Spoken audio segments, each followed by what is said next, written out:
The brain under the handkerchief. The atmosphere in the classroom was a hive of paranoia, fear, and the subtle creaking of wood under pressure. Hundreds of Chunin from various villages sat at their desks, each facing the terrifying first test of the Chunin exam, the written test. Iviki Moreno, the head examiner, a man whose face looked like he had fought 100 wars before breakfast, had finished his intimidating speech, emphasizing the rule that had broken more than one psyche: if a teammate was caught cheating and failed, the entire team was disqualified. In the corner, Naruto Uzumaki had stretched with a loud yawn, earning a glare from Iviki.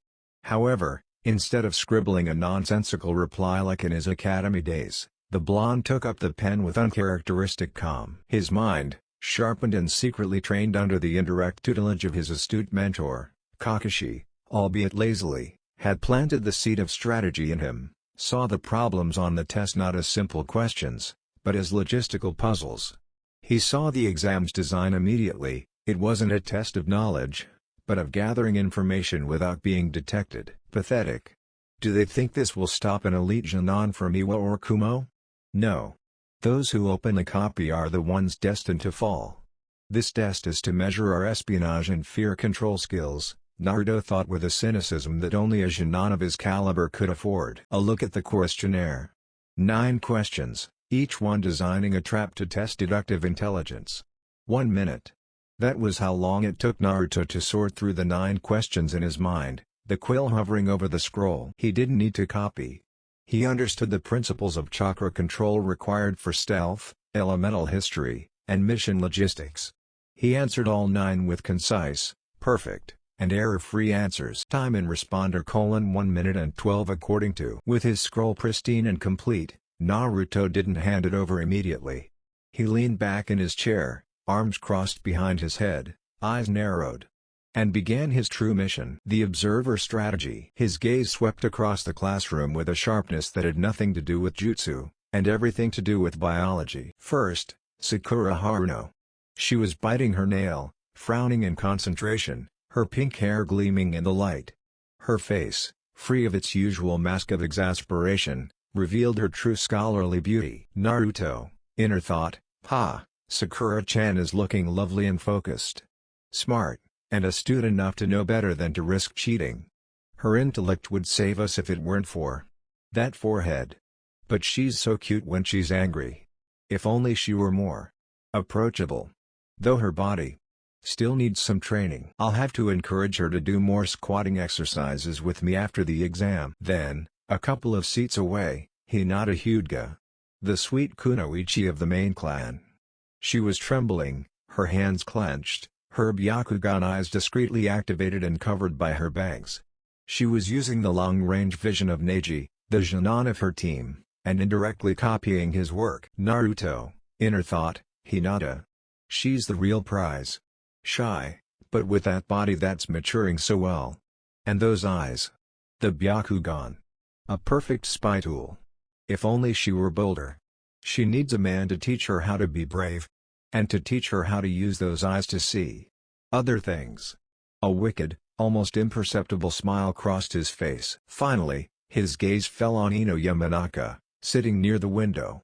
Her long blonde hair swayed slightly as she prepared a mind transfer jutsu to elicit a response, her face a picture of cold, professional concentration. Naruto, inner thought, Ino-chan. The aggressive beauty. She already has the physique I desire. She is the most mature of the Konoha kunoichi.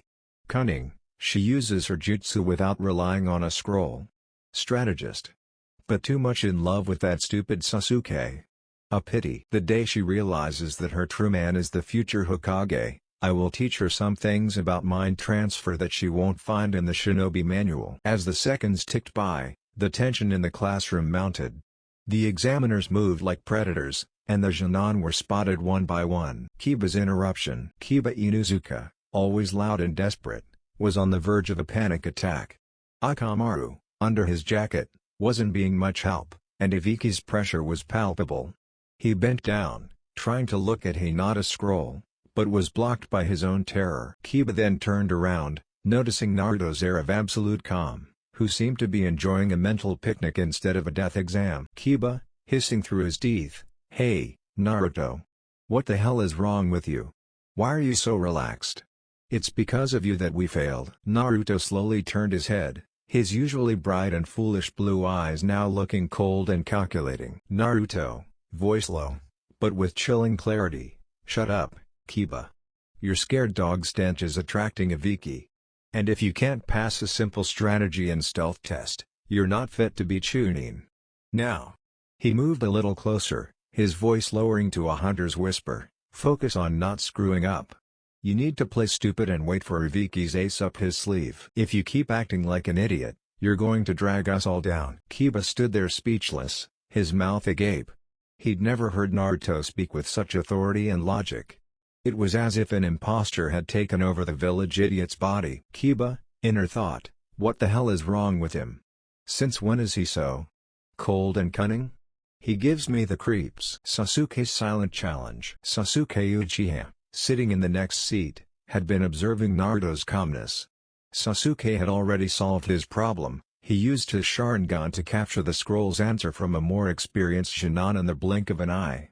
He was annoyed by Naruto's carefree attitude. Sasuke, without moving his lips, just a murmur to himself, but directed at Naruto, the idiot is finally scared. No, wait. Is it finished? Naruto noticed Sasuke's gaze. Instead of responding with his usual dobe shout, he simply gave him a look of sly superiority. Naruto, with a small nod and a mumble that only Sasuke could hear, I'm done, team. And I didn't have to risk my Uchiha reputation by using my eyes to copy. Some of us are just smarter than people expect. Now, be a good Chunin and stay put. I'm busy. Sasuke, inner thought, busy? What the hell is this clown busy with? Sleeping? And how did he know I used the Sharingan? Only a fool like him would say it so openly. No, his tone was different. As if he was bragging. Sasuke felt a new kind of frustration. It wasn't anger at Naruto's incompetence, but annoyance at seeing his partner act with a calmness and cunning he'd never displayed before. It made him feel exposed. Sakura's temptation. Sakura Haruno was sweating. She'd answered most of the questions, but the ninth one was a wall. A complex question about chakra trajectory and the moon's influence on water-type jutsus. She was about to raise her hand to avoid being disqualified for cheating when she remembered Sasuke's face. She couldn't fail. She looked at Naruto. He looked at her. Sakura's heart skipped a beat. Naruto wasn't looking at his scroll. He was staring at her legs under her skirt, with an expression of deep, calculated appreciation. A blush crept up Sakura's neck, a mixture of anger and embarrassment that made her forget about the exam for a second. Sakura, thinking, furious, and lowering her voice. Naruto, you idiot. What the hell are you looking at? You're not even trying to copy. Wait. Is it finished? It can't be. If it's finished, is he distracting me on purpose? No. He's just a pervert. Just as she was about to land a telepathic punch, Naruto made a tiny gesture. A nearly imperceptible movement of his pen, which Sakura, trained to observe details, could barely notice. He didn't show her the answer. He drew a simple diagram in the margin of the parchment with the tip of his quill. It was a coded symbol representing a mathematical concept that, when applied to the water/moon question, revealed the answer. It was a key. Sakura, the genius, understood it instantly. It wasn't the answer, it was the formula for obtaining it. Her mind immediately went to work, unraveling the code and typing the correct answer. Sakura, inner thought, he solved it. Naruto solved the ninth question? And he gave me the key? He knew I couldn't copy like Sasuke or use a jutsu like Ino. He gave me the tool to do it myself. Since when is he so considerate and cunning? And perverted at the same time? She felt strangely grateful, mixed with deep confusion about her teammate's new personality. Ibiki's decision. Ibiki moved through the ranks, his gaze grim. He looked at the Chunin who had been discovered. And then, his gaze stopped on Team 7. Sasuke, motionless, arrogant. Copying with advanced technique. Sakura, working with renewed intensity. Cunning. And then, Naruto was leaning back in his chair, staring, not at the exam, nor at the examiners, but at Ino's back, with a smile that wasn't foolish, but absolutely predatory. Ibiki, with his history of torture and espionage, couldn't categorize that expression. It wasn't fear, it wasn't arrogance. It was the quiet desire of the alpha male. Ibiki, inner thought, this kid. Uzumaki. He's different. He didn't cheat. He sat. He completed the exam. And now, he's analyzing the female assets in the room like he's evaluating mission objectives. Is he an idiot, or a strategist who breezed through the test so fast he's bored? If it's the latter, he's more dangerous than 1,000 Uchiha. Ibiki decided it was time to move on to the final part of his psychological test. The final question in the declaration. Time was running out. Half the teams had been disqualified. The atmosphere was palpable. Ibiki stood up, his scar crossing his forehead like a mark of judgment. Ibiki. Listen up, you useless Chunin. There's only one question left. The 10th question. Tensions erupted. Ibiki proceeded to explain the brutal rule. If you failed the 10th question, you could never take the Chunin exam again. It was a test of courage and determination. Several Chunin broke away. They raised their hands and ran off with their teams, the fear of never getting another chance stronger than their pride. Naruto remained motionless, his gaze fixed on the horizon, ignoring the chaos. Ibiki. Those of you who were left, if you don't have the guts to risk your career, raise your hands now and go. Naruto, standing, hitting the table with both hands, causing the room to fall into a deafening silence. Shut up, Scarface. Ibiki stopped, staring at Naruto. The entire room held its breath. Naruto. I don't care if I have to be a Chunin forever. I will be Hokage, and neither you, nor this stupid test, nor this ridiculous rule will stop me. We are not giving up. I am Naruto Uzumaki, and I don't know the word give up. And if I have to be a Chunin for the rest of my life to try this exam again, I will. But I will never, ever, cower in front of an examiner with a handkerchief of questionable hygiene. His statement was not that of a shouting fool, but that of a defiant, and ultimately perverted and condescending, leader. The reaction was immediate and massive. The remaining Chunin, inspired by the courage of this boy who dared to insult Ibiki, stood their ground. Ibiki smiled, for the first time, a genuine smile. Ibiki. Very well, all of you. I like your spirit. The 10th question, congratulations, you've answered it. Everyone who stayed has passed the first test. The room erupted in cheers. Ibiki gave his final speech on the test of will and the nature of espionage. As the room emptied, Sakura, who was completely amazed by Naruto's cryptic cunning and explosive courage, approached him. Sakura, crossing her arms, frowning, Naruto. Explain to me right now how you knew the answer to the 9th question. And what you were looking at. Naruto turned around, with that usual carefree smile, but his eyes held a dangerous intelligence. Naruto. Easy, Sakura-chan. The 9th was about how the moon affects the tides and chakra. You just have to think of the right angle. And as for what I was looking at, he leaned in, whispering into Sakura's ear, an uncomfortable warmth that made her shiver. I was calculating the angle of your next kick to my ass, my dear genius. And let me tell you, you have the best angle of attack in all of Konoha. You need more ducking, but we're on our way. Sakura was stunned. Her blush wasn't from anger, but rather a mixture of bewilderment and a hint of attraction. He had been cunning and perverted. Before Sakura could hit him, Anko Mitarashi, the next examiner, appeared with her sadistic and seductive attitude, arms wide open. Anko. All right, Chunin. I'm Anko Mitarashi, and I'll be your next examiner. Prepare yourselves, brats. The second test begins now. In the Forest of Death. Anko looked at Naruto, who wasn't intimidated by her dangerous aura. Instead, he gave her a look that measured her cleavage, her physique, and her aggressive personality. Naruto, inner thought, well, a dangerous woman. The kind of training I like. I think I'll need to ask her for some private lessons to better understand the snake jutsus. This is getting interesting. The Jinchuriki's flirtation and the Forest of Death. The roar of approval from the Chunin dissipated as Anko Mitarashi approached the stage.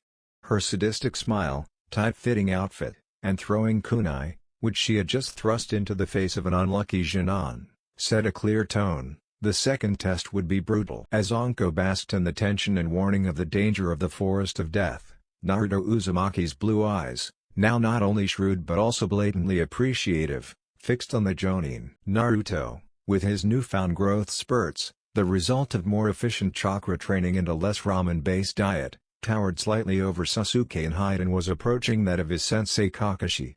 His face, though still marked by his whiskers, had matured, giving the image of a strikingly handsome and muscular young warrior, rather than the mischievous brat everyone remembered. Naruto, inner thought, wow, Anko-sensei is a walking danger. And a fascinating sight. Showing a lot of skin. A bold move. She must know the power of distraction. A Chunin of her caliber, a former student of Orochimaru. Is fire. I like fire. Anko turned around, noticing Naruto's gaze. She was used to being stared at, but Naruto's gaze wasn't that of a scared or foolish child. It was the gaze of a hunter, assessing his prey and, oddly enough, its potential. Anko, with a crooked smile, pointing at the forest, listen carefully, worms. This forest is hell. The second test is about survival. And I remind you that, as the examiner, I am the biggest threat. Naruto, to everyone's surprise, didn't stand still. He walked forward with palpable confidence, ignoring Sasuke's frown and Sakura's puzzled look. He stopped right in front of Anko, looking her up and down with the brazenness that made some Chunin gasp. Anko, crossing her arms, raising an eyebrow, any problem, blonde brat? Do you want to give up already?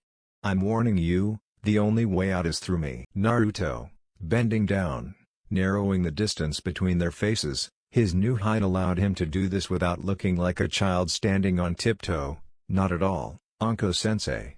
I'm very eager for the challenge.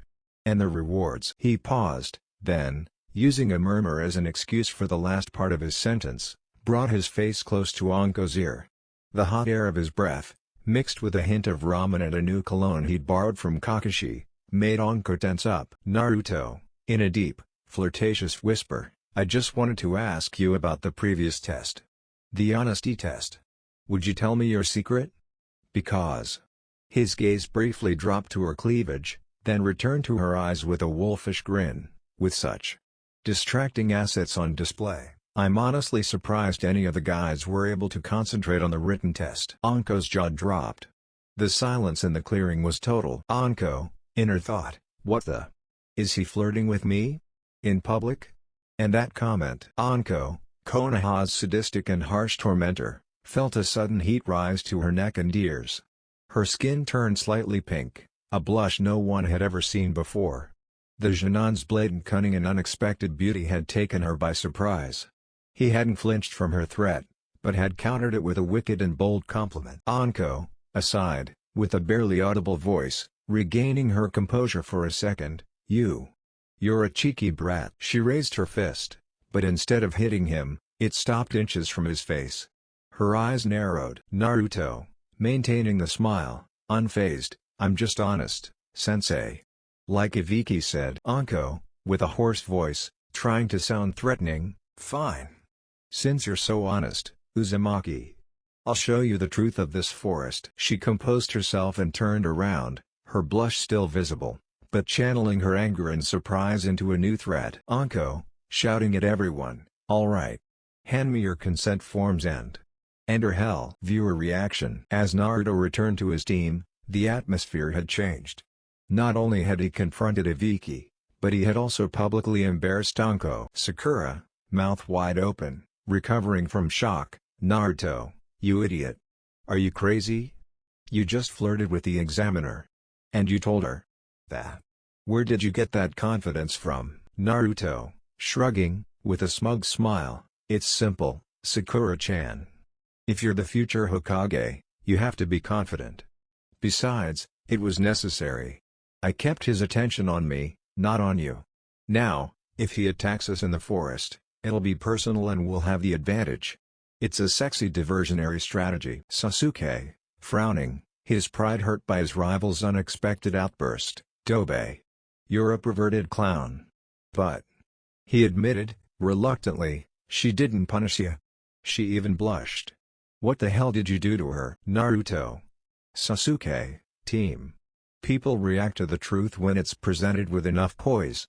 And speaking of poise, We need a plan to get that scroll. Naruto suddenly became serious, demonstrating the transition between the bold pervert and the strategist. Naruto. We have a heaven scroll. We need the Earth's. With my knowledge of the area and my newfound intelligence, I suggest we look for a weaker team closer to the tower, but close enough to the gate for them to be confident. What's the safest but least obvious route? The forest crossroads. Team 7 entered the forest of death. Dense vegetation and a dark aura covered the area.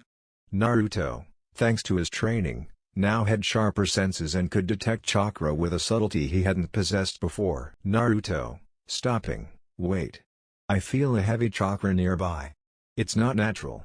It's very cold. Almost liquid. And it smells like snakes. Sasuke and Sakura stopped immediately, impressed by Naruto's sudden sensitivity. Sasuke. What is it? An enemy? Naruto. I don't know, but he's powerful. And he's being followed by a team from Konoha. The Chunin team that Anko stabbed with the kunai. I see them.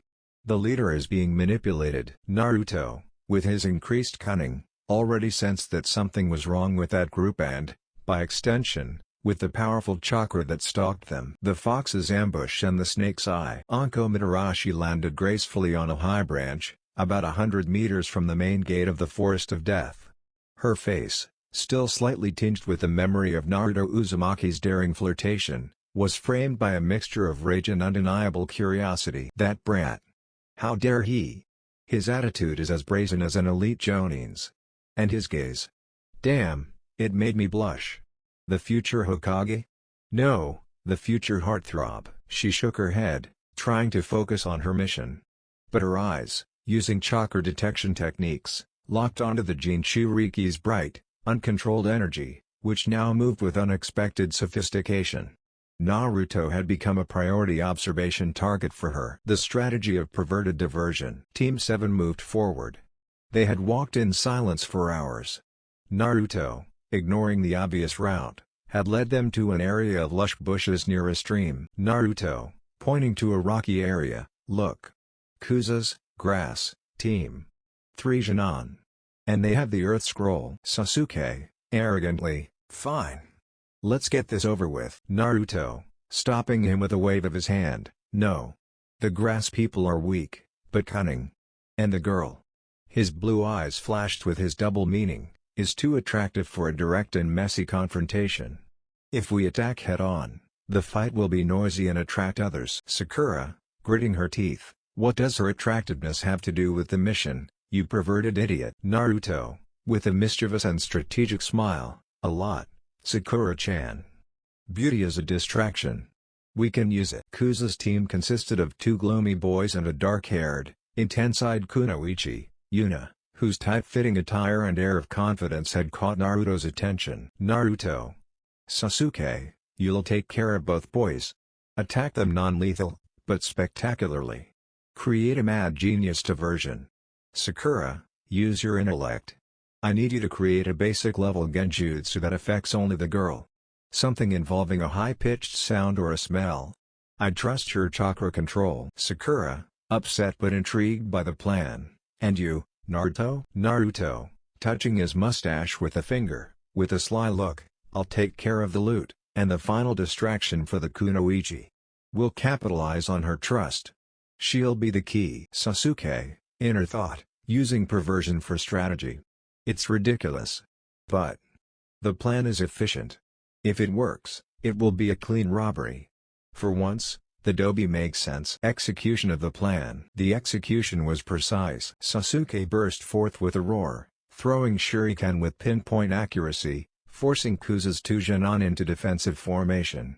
A well-timed Kaden, Hosenka no Jutsu, great fireball technique, kept the boys at bay, focusing their attention on the Uchiha. At the same time, Sakura, hidden, channeled her chakra and activated a basic but effective genjutsu, a strong smell of roses and sandalwood, mixed with a pang of nausea. Yuna, Kuza kunoichi, putting her hand to her nose, frowning, what the hell is that strong smell? It's distracting me. It was Naruto's time. He launched himself from the branch, not into the battle, but directly at Yuna. He landed right behind her, nullifying her presence and speed with a mastery of the Sunshine no Jutsu that shocked everyone. Yuna reacted, spinning and throwing a kunai. Naruto didn't dodge. He swapped positions with a shadow clone created seconds earlier, which vanished after being hit. The kunoichi was disoriented for a second. Naruto, real, appearing again, right behind her neck. Wow, how aggressive. You need to relax, sweetness. He took advantage of the moment of confusion. His hand, with incredible agility, didn't reach for the scroll, which he knew would be safely tucked away, but instead untied the knot holding the top of her tight-fitting armor together, while his other hand held her firmly by the waist. The sound of the knot popping was audible. The fabric gave way a little, revealing a bit more skin and her mission scrolls. Yuna, screaming in surprise and humiliation, "What are you doing, pervert?" Naruto, leaning down, his voice low and sexy, whispering in her ear as he grabs her to immobilize her, "I'm just readjusting your uniform, beauty. It's vital for stealth. And while I'm at it." Taking the loot. With a flurry of movement, Naruto pulled out the earth scroll secured in a pouch hidden under his shirt. Then, with a gentle push, he let it go, smiling mischievously at her. "Naruto. Thanks for the gift. I'll see you at the tower.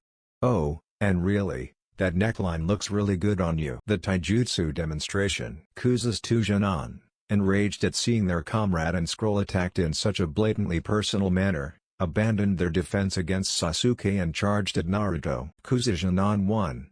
"We'll kill you for this, Konoha brat." Naruto prepared himself.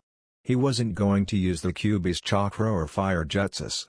He was going to use what he had secretly trained, taijutsu and perfected Kage Bunshin no Jutsu. Naruto.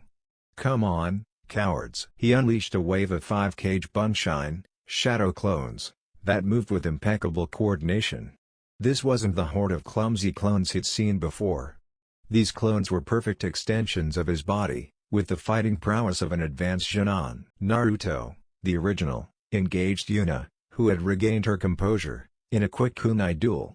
Meanwhile, his clones and Sasuke, who had understood the signal and joined in the low-key taijutsu, coordinated with astonishing fluidity. A clone deflects a Chunin's punch, another kicks him in the knee, and the real Naruto throws an elbow strike in the air before he falls. Naruto's taijutsu was fast, brutal and direct, mixed with the fox's hyperactivity, transforming his style into something unpredictable and forceful. The climax came when Naruto's 5 clones surrounded the 2 remaining Chunin. Naruto, shouting the technique with determination, "Fox surrender, quintuple dismantling." The 5 clones attacked simultaneously with a kick, a punch, and a judo hold, leaving the 2 Kuza Chunin knocked out and in pain.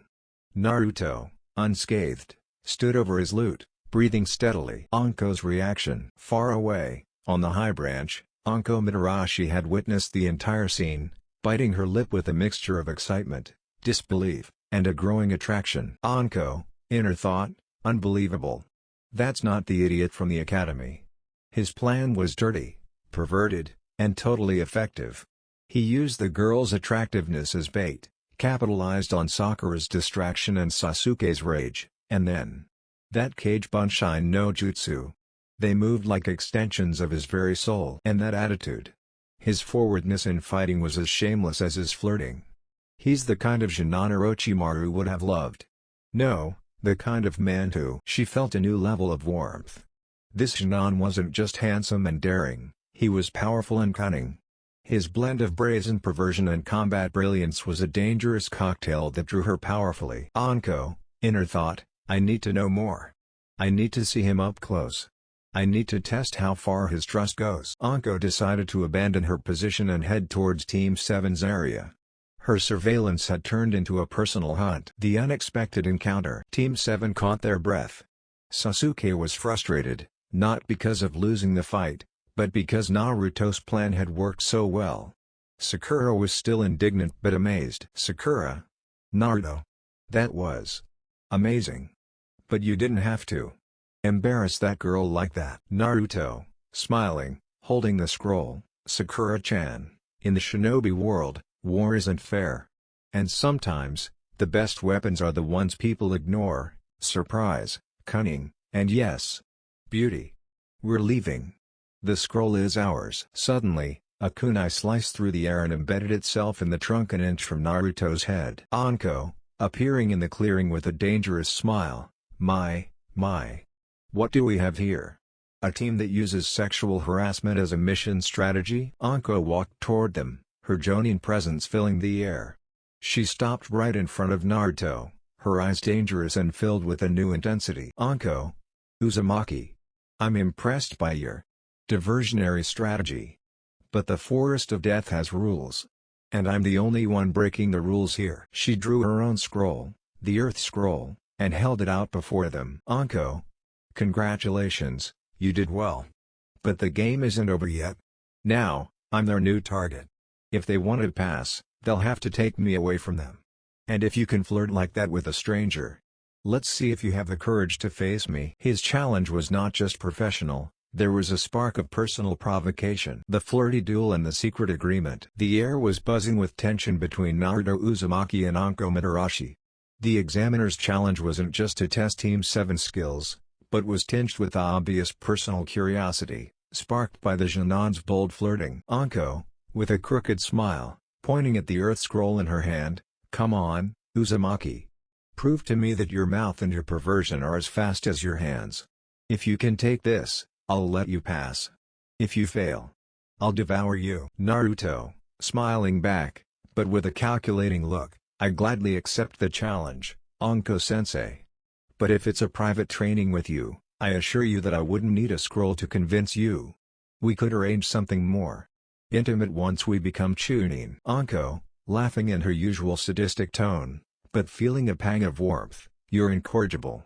Come and take it. Sasuke and Sakura prepared for battle, ready to support Naruto. Naruto, raising a hand to stop them. No. This is personal. The brief contact exchange. Naruto launched himself. This time, it was a faster flurry of movement than the one he demonstrated against Kuza's team. Anko, though impressed, was a Jonin. She responded with brutal speed, her eyes following his every move. Naruto, using a combination of enhanced taijutsu and astonishing chakra control, launched a series of kicks and punches. He didn't aim to defeat her, but rather to test her reflexes and distract her with his close proximity. Anko countered with ease.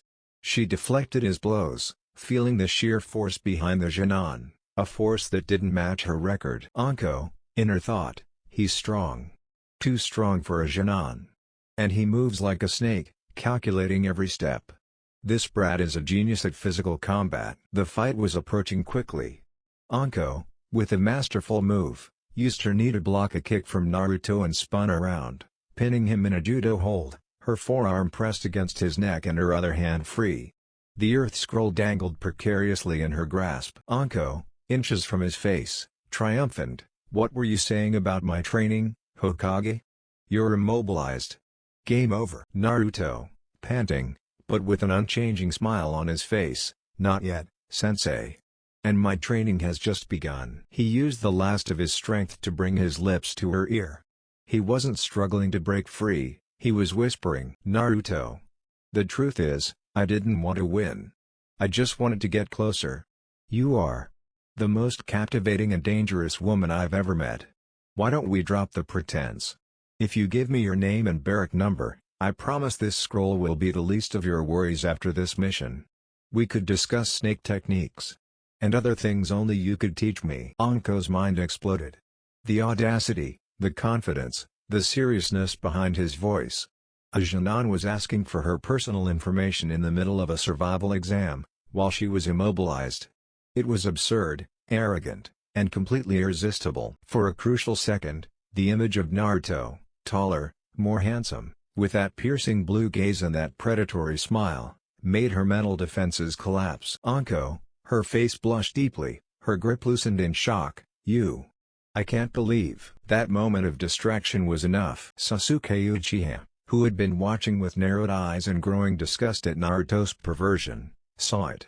He didn't hesitate. He activated the Sharingan and used a basic Shunshine to slip behind Anko. In a lightning-fast motion, he snatched the Earth Scroll from her grasp. Sasuke, with the scroll in his hand, with a snort, mission accomplished. Dobe. Anko suddenly released Naruto, completely furious and embarrassed. Anko. You guys. You cheated. That's dirty cheating. I didn't realize. Naruto, standing up, rubbing his neck, with a wink at Sasuke that the Uchiha ignored. Cunning is part of the game, sensei. We distracted each other. And by the way.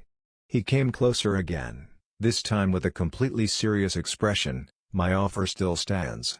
Seriously? Anko looked at him. Her mind was in turmoil. She couldn't fail the mission, but she also couldn't punish a Chunin for using distraction. More importantly, she couldn't ignore the spark this boy had ignited in her. Anko, taking out a small sealed scroll from her Chunin pocket, which was her personal information. Here. Take it and go to hell. And if I regret this, I swear I'll torture you until you beg me for ramen. Naruto took the sealed scroll with a smile of victory. Naruto. Excellent. It's a pleasure doing business, sensei. Anko, shouting with suppressed fury, get lost.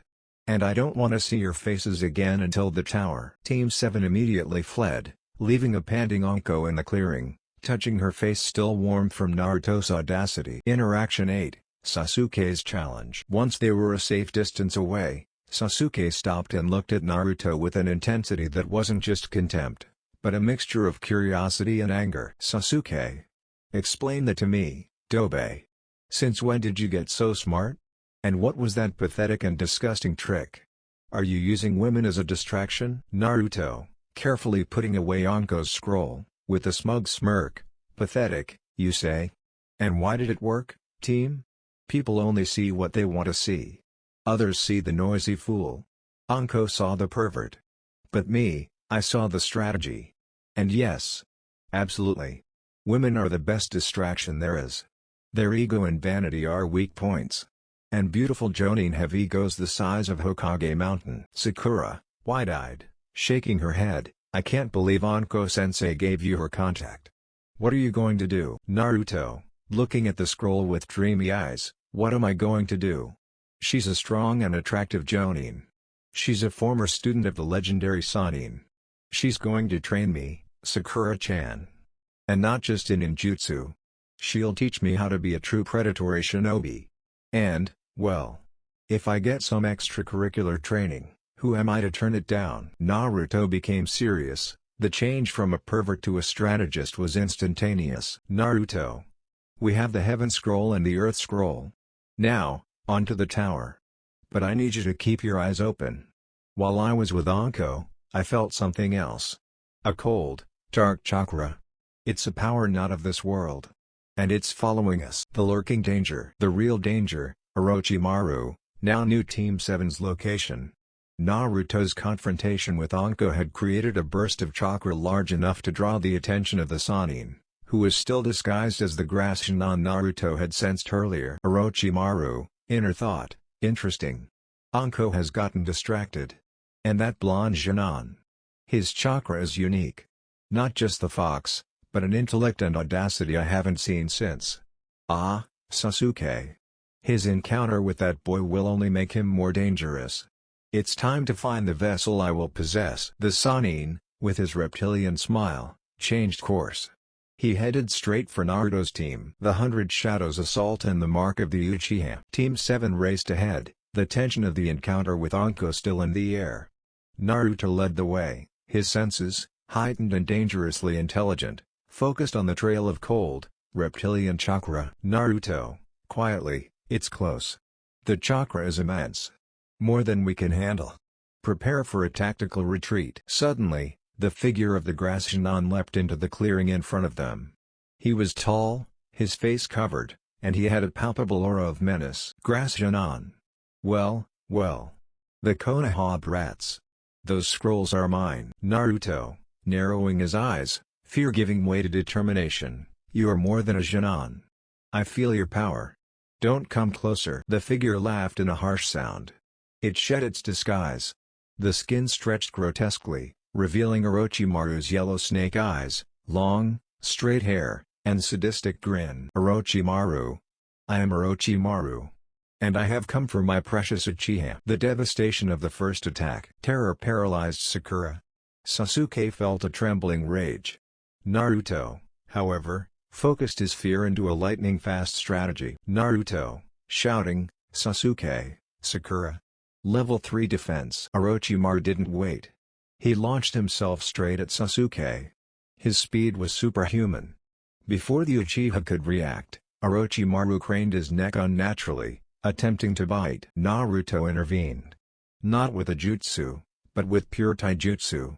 He deflected the Sannin's neck with an incredibly fast palm strike and, taking advantage of the imbalance, launched a side kick to Orochimaru's head. The blow was powerful, but the Sannin barely moved.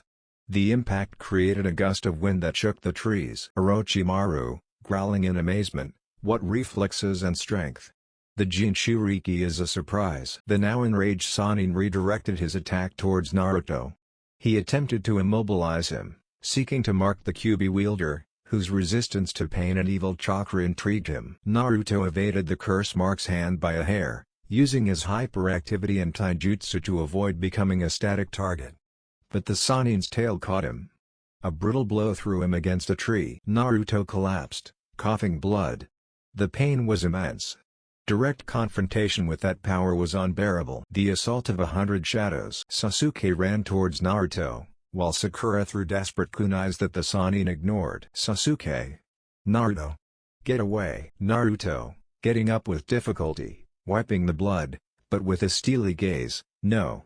It's our only Taiju Kage Bunshin no Jutsu. A burst of chakra filled the clearing. The sound was like thunder, and the air was instantly filled with over 100 Naruto shadow clones. 120 warriors, all identical, with the same bruised faces and the same determination. Anko Mitarashi, hidden several hundred meters away among the trees, watched. Anko, inner thought, 120. And they're holding steady. The chakra control that requires is cage level. And he's moving with them. He's not a screaming fool, he's a taijutsu demon. The 100 clones didn't disperse. They launched into a coordinated and brutal assault of pure taijutsu, attacking Orochimaru from all angles. The Sannin was forced onto the defensive. His snake arms brought down clones by the dozens, but the assault was relentless. Each clone was a precise strike, each sequence a tactical diversion. The ferocity of the taijutsu, combined with numbers, was a tactic of exhaustion. Orochimaru, frowning, his movements slowing down, insolent. Simple copies. Despite his power, the Sannin was being harassed and slowed down. While the clones fought, Naruto, the original, along with Sasuke and Sakura, coordinated a retreat, using the chaos as cover. The defeat of Team 7. The clone massacre was swift. Naruto's chakra was quickly depleted under such exertion. Orochimaru released a wave of evil chakra, disintegrating most of the clones. He then focused on the royal trio. Orochimaru, eyes filled with rage and excitement, game over. You, Uchiha. You'll be mine. The Sannin overcame Sasuke's defense with a swift, vicious movement. His hand sank into the Uchiha's neck. The pain was a silent scream. Sasuke fell to the ground, the curse mark spreading like black ink over his skin. He was unconscious, writhing in agony and fear. Sakura tried to defend him, her courage shining, but was knocked back with a sharp blow to the stomach, leaving her unconscious and bruised. Naruto staggered. He'd used up almost all of his chakra. Orochimaru approached him, his intent to mark him still strong. Orochimaru, I see your potential, Jinchuriki. But it's a waste. I'll use you to manipulate the Uchiha. The Sannin was about to apply his mark on Naruto, but the blonde, in a last act of pure will and animal instinct, stood up with a scream. Naruto. Shadow clone Jutsu.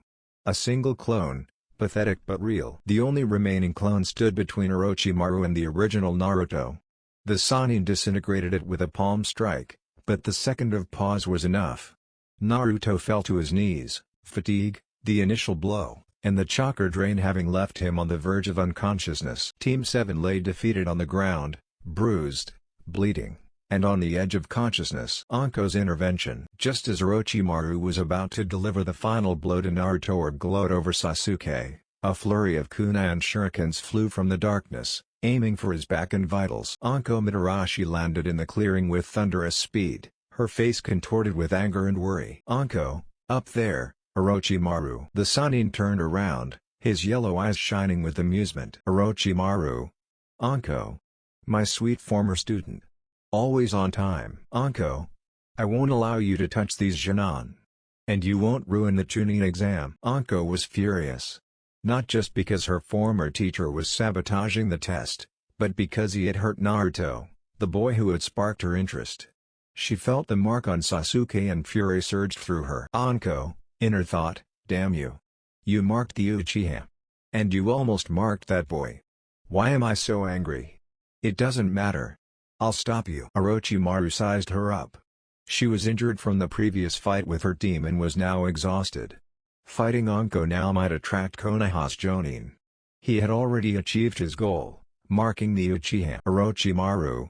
Always so sentimental, Anko. You've convinced me. I'm leaving. But tell my little Uchiha that I'll see you soon. And tell the blonde cunning fox that, although his taijutsu is admirable, next time, his perversion won't save him. With one last look at the unconscious Naruto, the Sannin retreated with a Shunshin no Jutsu, leaving a trail of snakes. The rescue and the reflection. Anko rushed over to the Chunin.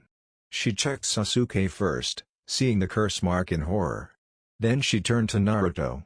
He was covered in bruises and bleeding, but his pulse was strong. Anko, inner thought, he used all his chakra in his body to save the Uchiha.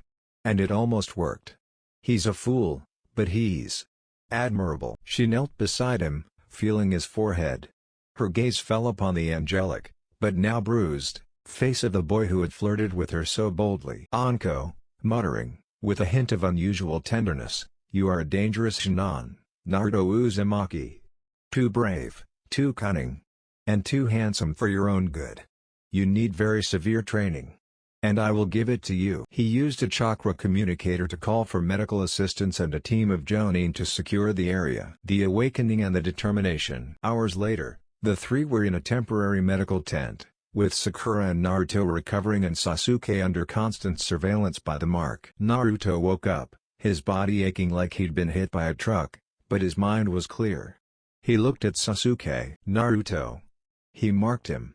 He was so focused on me that he attacked Sasuke in his frustration. Sakura, still pale, Naruto. You fought against Orochimaru. With only clones. Naruto, standing up, in pain, and I failed. For now. But I know what he wants. And he won't get it. He wants power, but I want Konoha. And I want. His gaze shifted, becoming that of a strategist and a pervert at the same time. I want my reward. Naruto took out the sealed scroll that Anko had given him. Naruto. Anko-sensei is the key. She knows that man. She knows his jutsus. And now. She owes me training. The seal, the secret, and the midnight agreement. The sun was slowly breaking through the thick canopy of the forest of death. Team 7 was limping towards the tower. Sasuke was semi-conscious, enduring the intermittent pain of the curse mark. Sakura was supporting him, visibly exhausted. Naruto, bruised and exhausted, walked in front, the only one maintaining his focus. Suddenly, a figure fell from the sky, landing gracefully between them. It was Anko Mitarashi, but her aura was no longer that of a sadistic examiner, but rather that of a concerned Jonin on a covert mission. Anko. Stop. The Uchiha is too weak. We'll take him to the tower, but first. Her gaze fell on Naruto, with an intensity that made the blonde feel a chill. Naruto Uzumaki, I need to check you. Right now. Naruto. Check me? Why, sensei? The one marked as Sasuke. Anko, in a lower, more urgent voice, leaning towards him, the Kyuubi. You carried the most dangerous seal of all? A direct confrontation with Orochimaru is a direct threat to the 8-pronged seal. I don't trust the stability of your chakra. You have to come with me. Now. Sakura and Sasuke, despite their injuries, tensed up. Sakura. No. Naruto won't go anywhere with you alone. We were just attacked by your former master. Anko, turning to reveal her snake eyes with icy authority, do you think I'm weak, Chunin? I'm the one who stopped Orochimaru. I'm the Jonin. And this is a security order from Konoha. If the Kyuubi gets out of control here, we'll all die. Shut up, and support your partner. She gave Naruto a meaningful look, a mixture of warning and secret invitation. Naruto, with his new emotional and strategic intelligence, got the message immediately. This is a farce, follow me. Naruto, nodding, with a calmness that surprised Sakura. "Okay, Sakura-chan. I'll go with Anko-sensei. I need to make sure the seal is okay. You guys stay with Sasuke, but don't take the main route. I'll catch up with you." Anko, without waiting for an answer, grabbed Naruto's wrist. Her grip was firm, her skin warm. With a quick Sunshine no Jutsu, they disappeared, leaving a furious Sasuke and a confused Sakura behind. The secret sanctuary. Anko led Naruto to a hidden clearing a few hundred meters off the path, near a small stream. The place was quiet, and the morning light filtered through gently. Anko, releasing him, her expression softened. Her voice lowered to a whisper, "We're alone now, Sly Fox." Naruto, smiling, though his body was shaking with fatigue, "I knew that was just an excuse, Anko-sensei. But it worked. You're good at manipulation." Anko, approaching him, her eyes fixed on his lips, "Don't talk to me about manipulation, Chunin. You gave me your personal contact in the middle of a fight with a Sannin. That's high-level manipulation. And that taijutsu. 100 clones fighting with that ferocity. It took my breath away." She touched his chest, right where the wound was.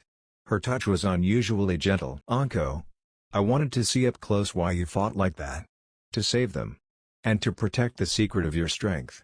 I wanted to see if your audacity extended to this." Naruto understood the invitation.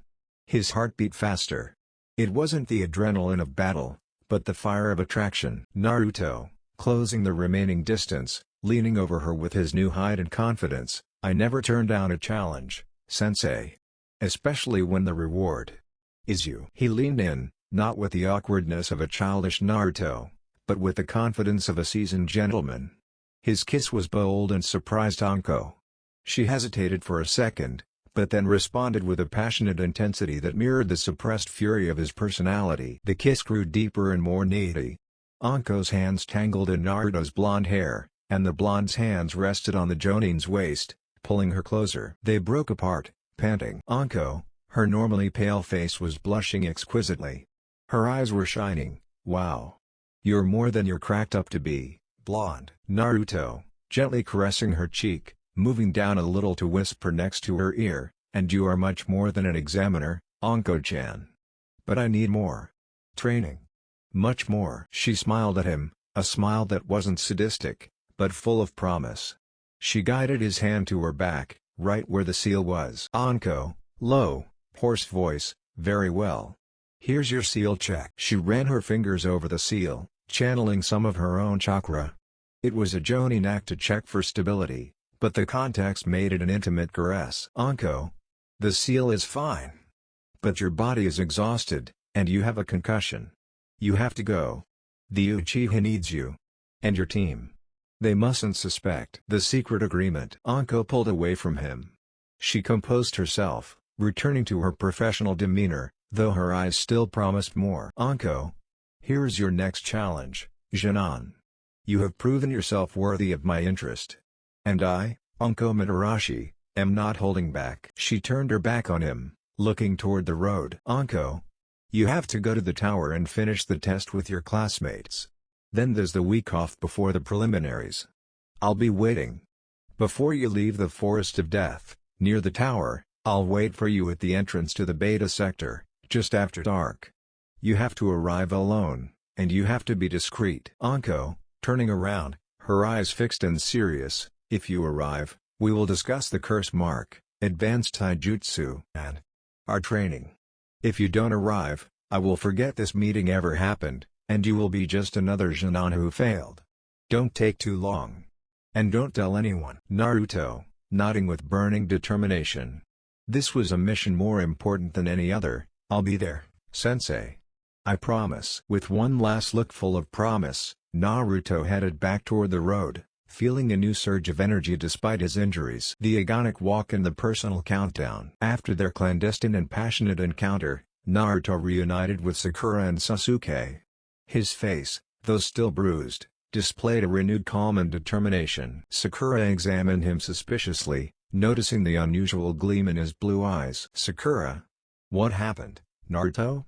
Is the QB seal okay?" Naruto, nodding with feigned seriousness, "Yes. Anko-sensei said he's stable.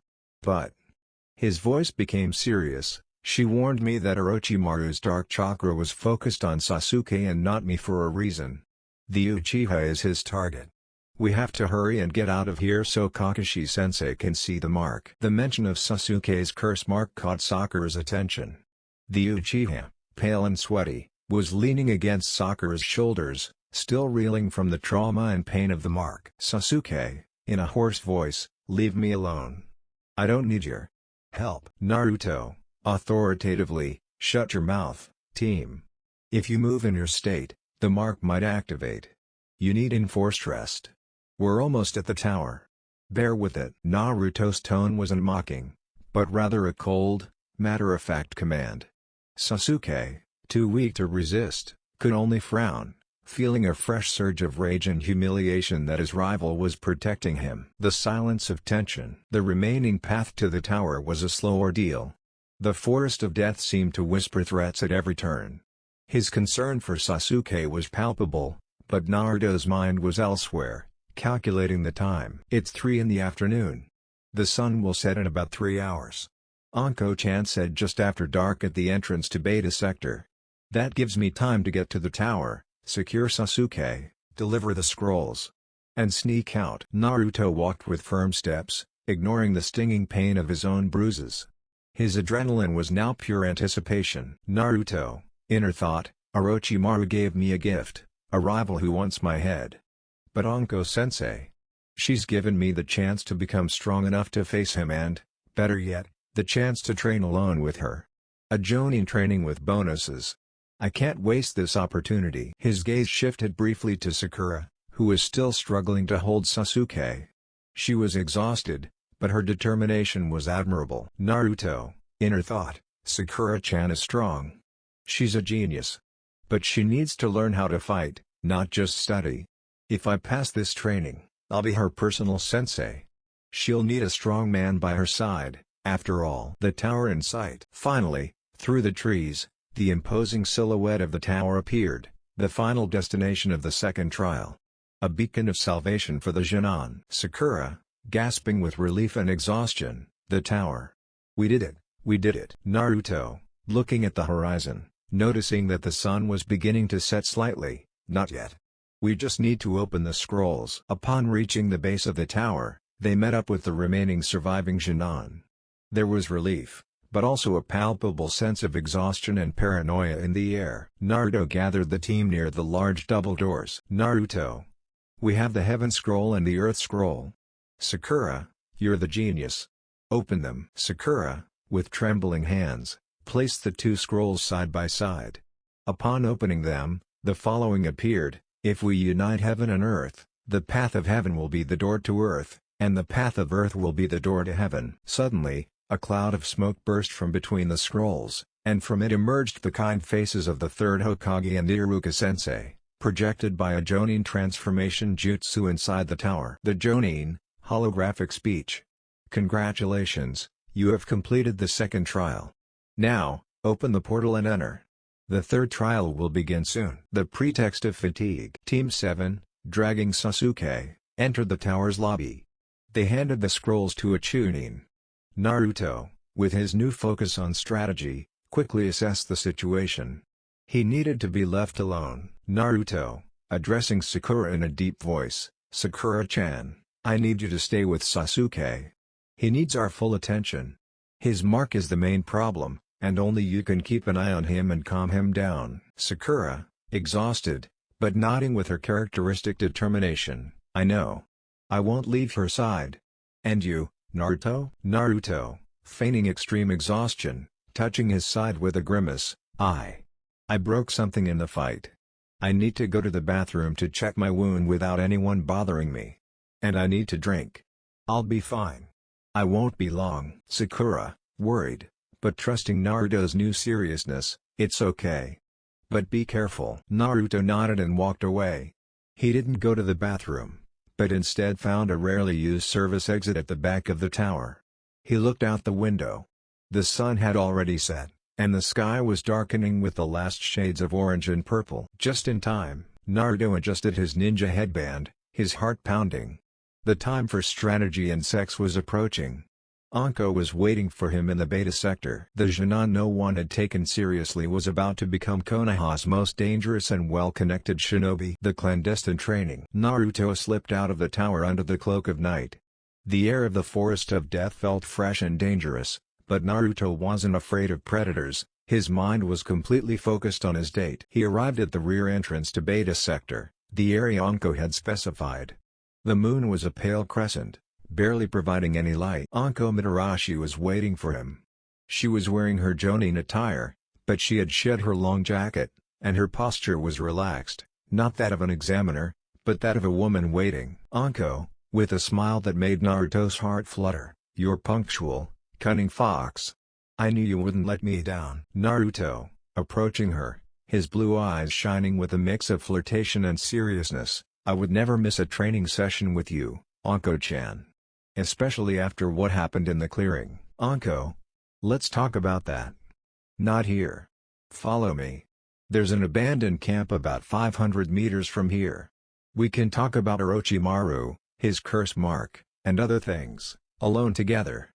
We won't be long. You still have to get back to the tower and finish your exam." Naruto nodded, his mind calculating, 500 meters. Enough time for an intense conversation and more. And he could still make it back in time before the preliminary meeting. The secret camp. The abandoned camp was a makeshift shelter used by Konoha shinobi for reconnaissance missions. It was discreet, well hidden, and offered the complete privacy they both sought. Once they were inside, protected by the trees and the darkness, the sexual tension that had been building since their first encounter exploded. Anko turned to him. There were no more excuses. Anko, approaching him, her voice was barely a harsh whisper, "I told you, fox. You're too bold. Too handsome. Too strong. You need someone to put you in your place." Naruto, grabbing her by the waist, his determination matching hers, "Please do it, Anko-sensei. Show me how it's done." The second kiss was a total release. It was deeper, more urgent than the last. Anko's experience, a kinky and experienced woman, clashed with Naruto's inexperienced but fiery passion. The difference in their experience only ignited the chemistry between them. Anko's hands ripped open her shirt, while Naruto, with surprising agility for his first time, untied the knot holding her top together. The clothes flew to the floor without a second thought. Naruto, inner thought, "It's amazing. Her skin is soft. And the way she touches me. It's more intense than any training." Anko, inner thought, "His body is pure power. So much energy. He's not a child. He's a man. And he's so desperate. I love it." The air was filled with gasps and whispers. The contrast between the Jonin's hardness and the Chunin's fiery youth created a maelstrom of pleasure and secrecy. Anko took control, guiding him with a mastery that only increased his desire. The deep agreement. After what seemed like an eternity, they both lay down on the grass, lightly covered by their clothes, trying to catch their breath. The night had become more intimate. Naruto was in a state of euphoria, his body relaxed and his mind, surprisingly, clearer than ever. The experience had transformed him from a boy to a man in that instant. Anko, caressing his face, with unexpected sweetness, "I see that you have not only improved your taijutsu, Zoro." Naruto, smiling, his confidence now boundless, "It was the best training of my life, sensei. But you promised me something else. Orochimaru and the curse mark." Anko suddenly became serious. The transition from lover to Jonin was instantaneous. Anko. "Good. Listen carefully, Naruto. This knowledge is S-class and must remain a secret. What you saw on Orochimaru is his true form.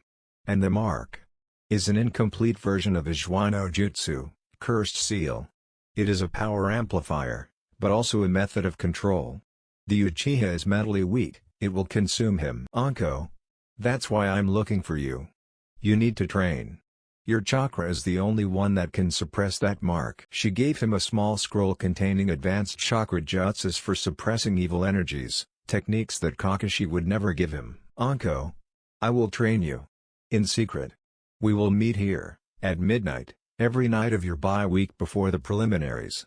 I will teach you how to control your chakra so that you can protect yourself from the mark, if he tries to put it on you again, and unleash that animal instinct without losing your mind. But you must keep our meeting and our training a secret. Naruto, eyes fixed on the scroll and on her, I will. I will be strong. For Konoha, for Sasuke. And for future training sessions. Anko, a genuine predatory smile crossed her face. Now, you have to go. Time is ticking. And remember, you won't just get stronger. You'll become a master in the arts of seduction. The most dangerous man in Konoha. They dressed quickly. Naruto, with his new knowledge and connection, knew he had entered a new level of shinobi life. The Sly Foxes exhibition. The announcement of the preliminaries. Team 7, exhausted but with scrolls in hand, joined the surviving Chunin in the tower's great hall. The tension was palpable, an expectant silence broken only by the metallic sound of Sasuke being treated by a medic nin under Kakashi's watchful eye. Naruto had rejoined his teammates just in time, after completing his wound check, and then some, with Anko. Though his body ached, a surge of confidence and energy pulsed through his veins, the result of the knowledge transfer and fiery chemistry with the Jonin. Gecko Hayate, the examiner for the preliminaries, coughed, his weak voice echoing in the room. Hayate. Congratulations to those who survived the second trial. Before the final round, we'll hold a preliminary round to narrow down the field. As Hayate explained the process, Naruto's blue eyes scanned the room with a new sharpness. He wasn't looking at his rivals with mockery, but with the cold eye of a strategist. Gaara of the Sand, absolute defenses, mental instability. A wall. Neji Hyuga, the arrogant Byakugan genius. A taijutsu sniper. Rock Lee, only brute strength and speed. A hammer with no defense. His gaze fell on Kiba Inuzuka, who gave him a mocking look. Kiba still saw the clown who had failed the academy 3 times. The first combat and the surprise. The big drawing screen lit up, and the names spun dizzily. Hayate. The first fight. The names stopped, and the room held its breath. Uchiha Sasuke vs Akato Yoroi. Sasuke's fight was swift. Despite the pain from the curse mark, his obsession with power allowed him to use the Sharingan to copy Yoroi's chakra-stealing technique and counterattack, winning by sheer force of will. His victory, however, left him on the verge of collapse. Kakashi picked him up and carried him off to be temporarily sealed, giving the Tsunajonin a warning look. Naruto's battle. The names circled again. Everyone expected an interesting fight, but no one expected the village idiot to be next. **QZU Maki Naruto vs Inuzu Kakiba**. A laugh spread through the room, but it stopped abruptly. Kiba jumped into the arena with a cocky grin, followed by Akamaru. Kiba? What a waste. They're putting me up against the weakest Chunin of them all? Akamaru, you better get ready for a quick walk. Naruto leapt into the arena with an entirely different presence. His movements were precise, his stance that of a calm predator. He had grown, not only in height, but in the aura of danger that surrounded him. He wore a faint smile, but his blue eyes were focused like a kunai. Kiba, he laughed, nervous about the change. Hey, Naruto, I don't know what's wrong with you, but you don't scare me. Prepare to bite the dust, loser. Naruto, his voice was calm, cold, and cunning. A tone Kiba had never heard before. Kiba. Your team is weak. Your taijutsu is predictable, and Akamaru is your only advantage. But your greatest weakness is your arrogance. Do you think a shinobi who risks his animal companion can be a good Chunin? The icy declaration hit Kiba hard. On the Jonin platform, Kakashi tensed. And Anko, who had entered the room at that moment, watched from the balcony with a smile of anticipation. Anko, inner thought, there it is. I released it. Let's see the result of the training. Hayate. Let the fight begin. Kiba's crushing, interaction 14. Kiba immediately charged, covered in a wave of Jujin Bunshine, animal mimicry technique, using Akamaru's speed for his first assault. Kiba. Gatsuga. Fang on Fang. Naruto didn't use shadow clones. He didn't move. He just waited. The instant Kiba and Akamaru approached, Naruto channeled a small, controlled amount of the Kyuubi's chakra into his muscles, a trick Anko had taught him to increase his speed and reflexes without releasing the red chakra cloak. Naruto ducked. An imperceptible movement of pure, swift taijutsu. Block. He deflected the Gatsuga with a kick to the center of the rotation. Attack. He used the inertia of Kiba's punch to propel himself. Naruto reappeared behind Kiba in a blur of speed. His hand closed around the back of Kiba's head in a lock-like grip. Naruto, whispering in Kiba's ear, "It's over." Kiba froze. His arrogance vanished. Naruto's speed was superhuman. "Kiba? What? How?" Naruto applied pressure, just enough to immobilize the spine, a Jonin-level taijutsu move he had practiced tirelessly with his clones. "Naruto. Remember what I said about arrogance, Kiba? You're fast, but your mind is slow." The blonde unleashed one last burst of chakra energy and, with controlled force, threw Kiba against the wall. The Inuzuka crashed, leaving a crack, and slid to the floor, unconscious. It was all over in less than 5 seconds. Akamaru barked frantically, but the fight was over. The reaction, Interaction 15. The room was deafeningly silent. Hayate, coughing loudly, his voice surprised, "The winner is Uzumaki Naruto." Naruto turned around, his gaze calm. On the Jonin balcony, the reactions were spectacular. Kakashi, his eyes widened behind his mask, surprised, pure taijutsu. Chakra control. The movement was flawless. He didn't win because of the Kyubi. He won by pure skill. When Asuma Sarutobi. It's incredible. That kid isn't the same. That speed. It's almost at Guy-sensei's level. Mito Guy, giving a thumbs up, though surprised, the spirit of youth burns with an unexpected flame. A worthy rival for my eternal rival. Anko Mitarashi, on her balcony, with a wide, wicked smile, her eyes full of possessiveness and pride. "Cunning fox. I knew you weren't a stupid kid. Now, the exam gets interesting." She shot Kakashi a challenging look, as if to say, "This is what happens when you leave it to me." Neji Hyuga looked at Naruto with a mixture of contempt and a newfound sense of respect. Gaara simply sensed the energy and smiled bloodthirstily. Naruto, unperturbed by the general shock, turned to Sakura. "Naruto. I'm fine. Come on, Sakura-chan.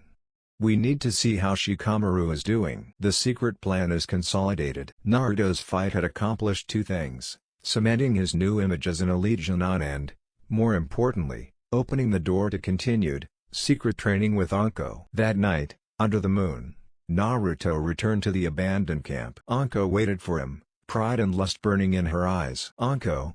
Great. 5 seconds. You've proven to them that you're more than just a Jonin. Now, the real training. We'll focus on Sasuke's curse mark.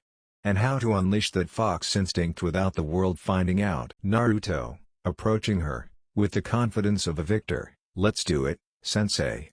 But allow me a reward first." The rest of the night was devoted to an intense mix of chakra practice, covert jutsu study, and the development of their forbidden relationship, all under the utmost secrecy. Seduction, power, and the Konoha network. The week off before the final round of the Chunin exam turned into the most clandestine week of Naruto Uzumaki's life. His crushing victory over Kiba had put him in the spotlight, but only he and Anko Mitarashi knew the true reason for his change. During the day, Naruto maintained the facade of the wounded and worried Jonin, spending time with Sasuke, whose curse mark was now suppressed by Kakashi's seal, and Sakura. The night, however, was for his secret, personal training with Anko. The clandestine training. Every night, Naruto met with Anko at the secret camp. The training was brutal and efficient. Clandestine taijutsu, Anko focused on honing Naruto's speed and accuracy, harnessing his vast chakra for high-level, low-consumption taijutsu moves. Naruto could now perform the Shunshin no Jutsu and basic Jonin taijutsu moves with astonishing fluidity. Clone mastery. Anko taught him how to use his Kage Bunshin not only for battle, but for accelerated learning, allowing him to study chakra suppression scrolls, obtained from Anko, while sleeping or interacting with others. The fire of seduction, the most intimate part of the training, was the one that drove him the most crazy. Anko, the mature and experienced woman who drove him wild, used passion to reinforce his confidence and predatory instinct.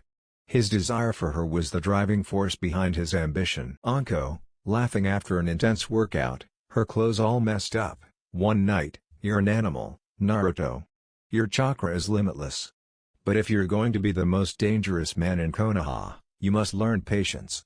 And a better lover." Naruto, kissing her with a boldness that took her breath away. Patience is something that takes training, Anko-chan. But passion? That's pure instinct. And my instinct tells me we can't wait. Anko knew that her chemistry with Naruto wasn't just physical desire, it was a connection of predatory souls. He was her toy and her most successful project. Information gathering, the triangle. Using his newfound confidence and Anko's strategic advice, use your aura to attract, your intelligence to retain. Naruto set his information acquisition plan in motion with Konoha's Kunoichi. 1.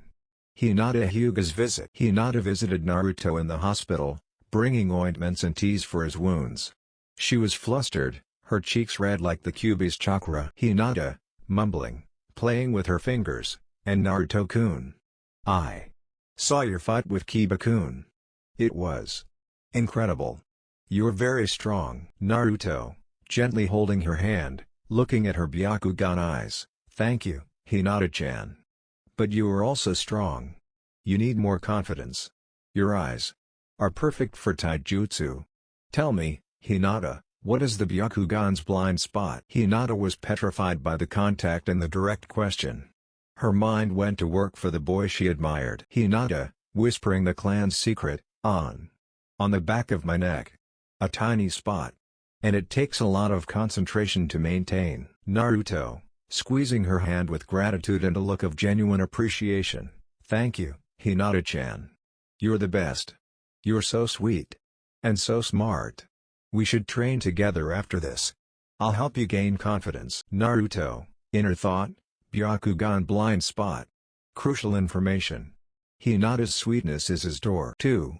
The talk with Ino Yamanaka. Naruto sought out Ino, knowing that she was the most strategic of the Kunoichi and Sakura's rival. He found her at the Yamanaka flower shop. Ino, with a disdainful look, but with a spark of interest in the victory over Kiba. What do you want, pervert? Are you here to buy flowers for Sakura? Naruto, leaning against the counter, with a magnetic smile. No. I came to speak with the mastermind behind the Yamanaka clan. You're the most cunning of all, Ino-chan. Your mind transfer jutsu is dangerous. But what is Shikamaru's weakness? Ino, surprised by the seriousness, and flattered by the compliment on her intellect. Shikamaru? He's lazy. His shadow technique only works in sunlight. And it's slow. But he's a genius at strategy. Why the interest? Naruto. Because I have a feeling. And because you and I are the ones who truly understand how the world works. Beauty and cunning win. If I win, we can celebrate. I'd like to know the mind of a woman as beautiful as you. Ino, her cheeks turn pink, surprised. TSK. You're disgusting, Naruto. But you're unexpected. If you win, I'll consider it. Naruto, inner thought, Shikamaru is slow, and his jutsu relies on light. Vital information. Ino takes the bait of ambition. 3. Pressure on Sakura Haruno. Naruto didn't flirt with Sakura, he pressured her. He found her studying scrolls, worried about Sasuke. Naruto. Sakura-chan, you're the genius of our team. Sasuke is weak. Neji and Gaara are threats. I'm training to the limit. Sakura. I know. I'm studying as much as I can. Naruto, sitting next to her, with a deep voice, it's not enough. The fight is not won only with books. Are you ready to fight Ino? She will use your mind. You need to release the genjutsu faster than she applies it. You have perfect chakra control. You have to use it. Don't trust me. You have to fight for Sasuke and for yourself. Sakura looked at Naruto. The former fool was giving her a challenge as equals, pushing her to action. Her determination ignited. Sakura, inner thought, he's right. He doesn't need me anymore. I have to be strong for Sasuke and me. I'll prove I'm not just a fangirl. The climax of the week. By the end of the week, Naruto had not only advanced his taijutsu and chakra control to astonishing levels thanks to Anko, and her shadow clones studying the scrolls, but he was also the most knowledgeable Chunin of them all, knowing crucial weaknesses in his opponents, Neji, Shikamaru, and a deeper understanding of his teammates. The night before the final round, at camp, Anko gave him his final lesson. Anko. You did well, Fox. You got the information. You used your charm and your brains. Now. Tomorrow, You'll be the most dangerous man in the arena. She pulled him in for one last kiss before the fight. Anko. Now go. Win. And remember. My training is a secret, and I am your final reward. Naruto nodded. The adrenaline of battle and Anko's heat were the perfect mix for his imminent victory. Summary of the preliminaries and final round. After Naruto Uzumaki's shocking victory over Akiba Inuzuka in just 5 seconds, the rest of the preliminaries unfolded with feverish intensity, although the audience continued to comment on the blonde's unexpected skill. Here's a summary of the results and key changes. Key results from the preliminaries. Fight winner. Key observations. Naruto Uzumaki vs Kiba Inuzuka. Naruto Uzumaki overwhelming victory in 5 seconds, utilizing elite taijutsu and enhanced reflexes. It put Naruto in the sights of all the Jonin. Uchiha Sasuke vs Akedo Yoroi. Uchiha Sasuke a narrow victory, due to the curse mark. It demonstrates her potential, but also her dangerous dependence on this new power. Haruno Sakura vs Yamanaka. Ino Tai Sakura, motivated by Naruto and pressured by Ino, demonstrated impressive genjutsu release skills.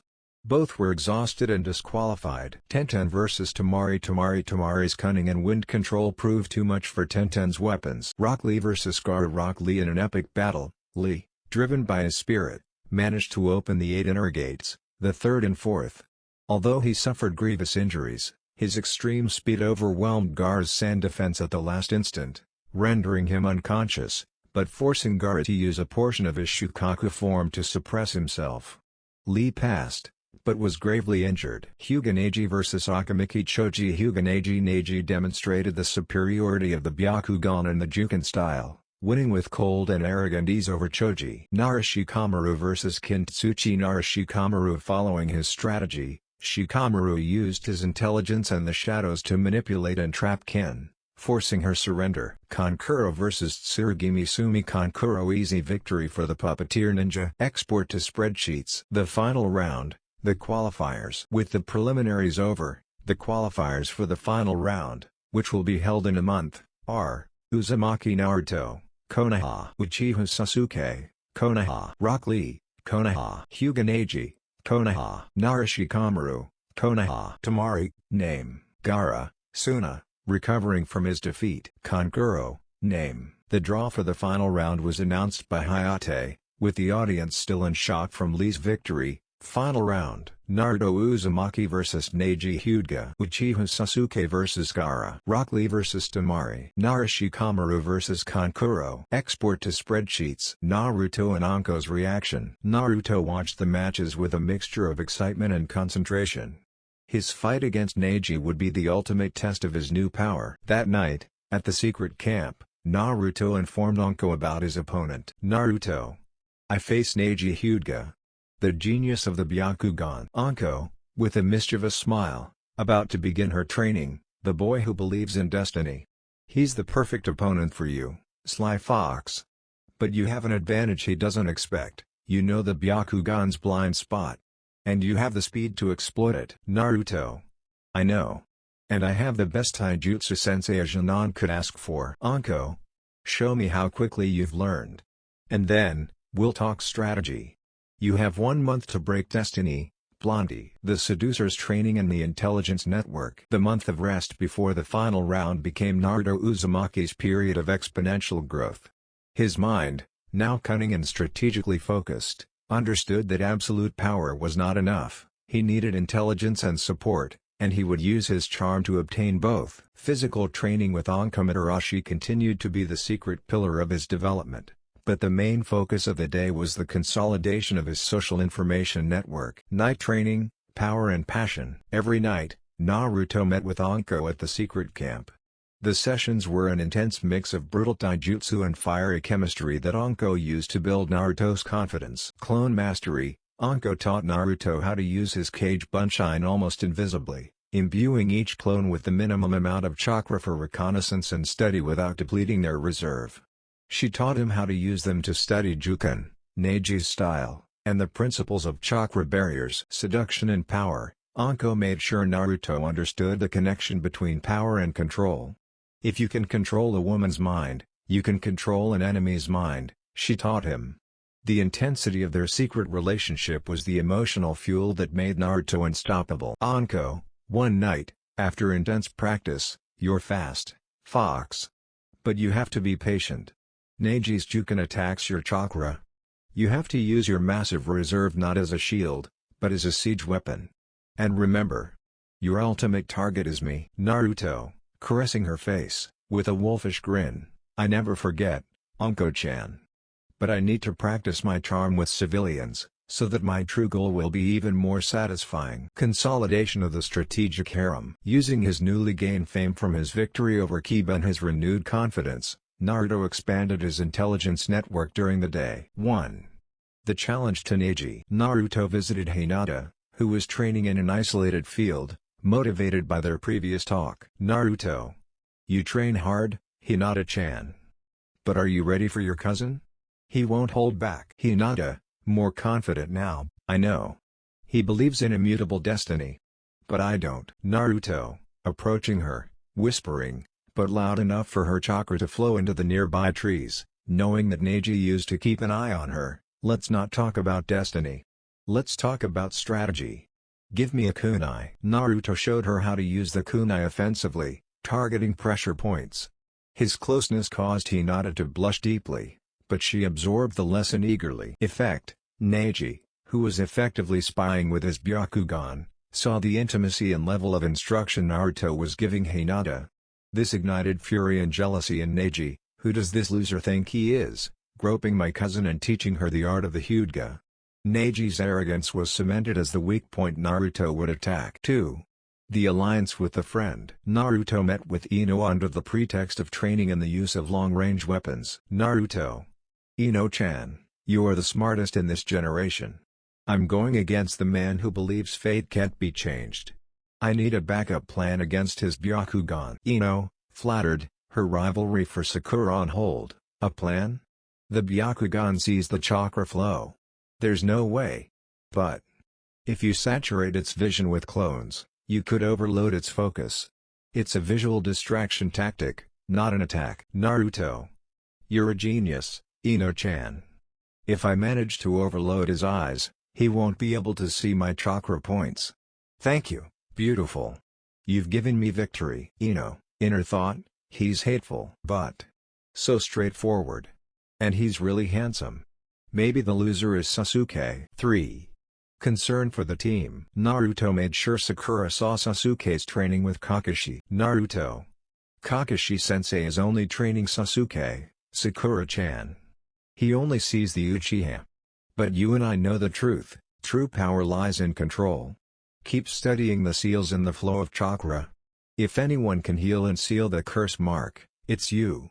You're the true brain of Konoha. Naruto's validation boosted Sakura's morale and focused her on her medic/strategist role, not just her crush, ensuring she was strong and ready for the final round. The consolidation of the month. By the end of the month, Naruto had achieved his goals. Physical power. Naruto's taijutsu was at Jonin level, and his chakra control had stabilized for near limitless resistance against Neji's Chunin. Strategic intelligence. He knew Neji's weaknesses, arrogance and the Byakugan's blind spot, Shikamaru's strategy, and Gar's strength. The secret harem. Anko was his partner in crime and the driving force behind his growth, a deep and passionate connection. Hinata had given him crucial information out of admiration.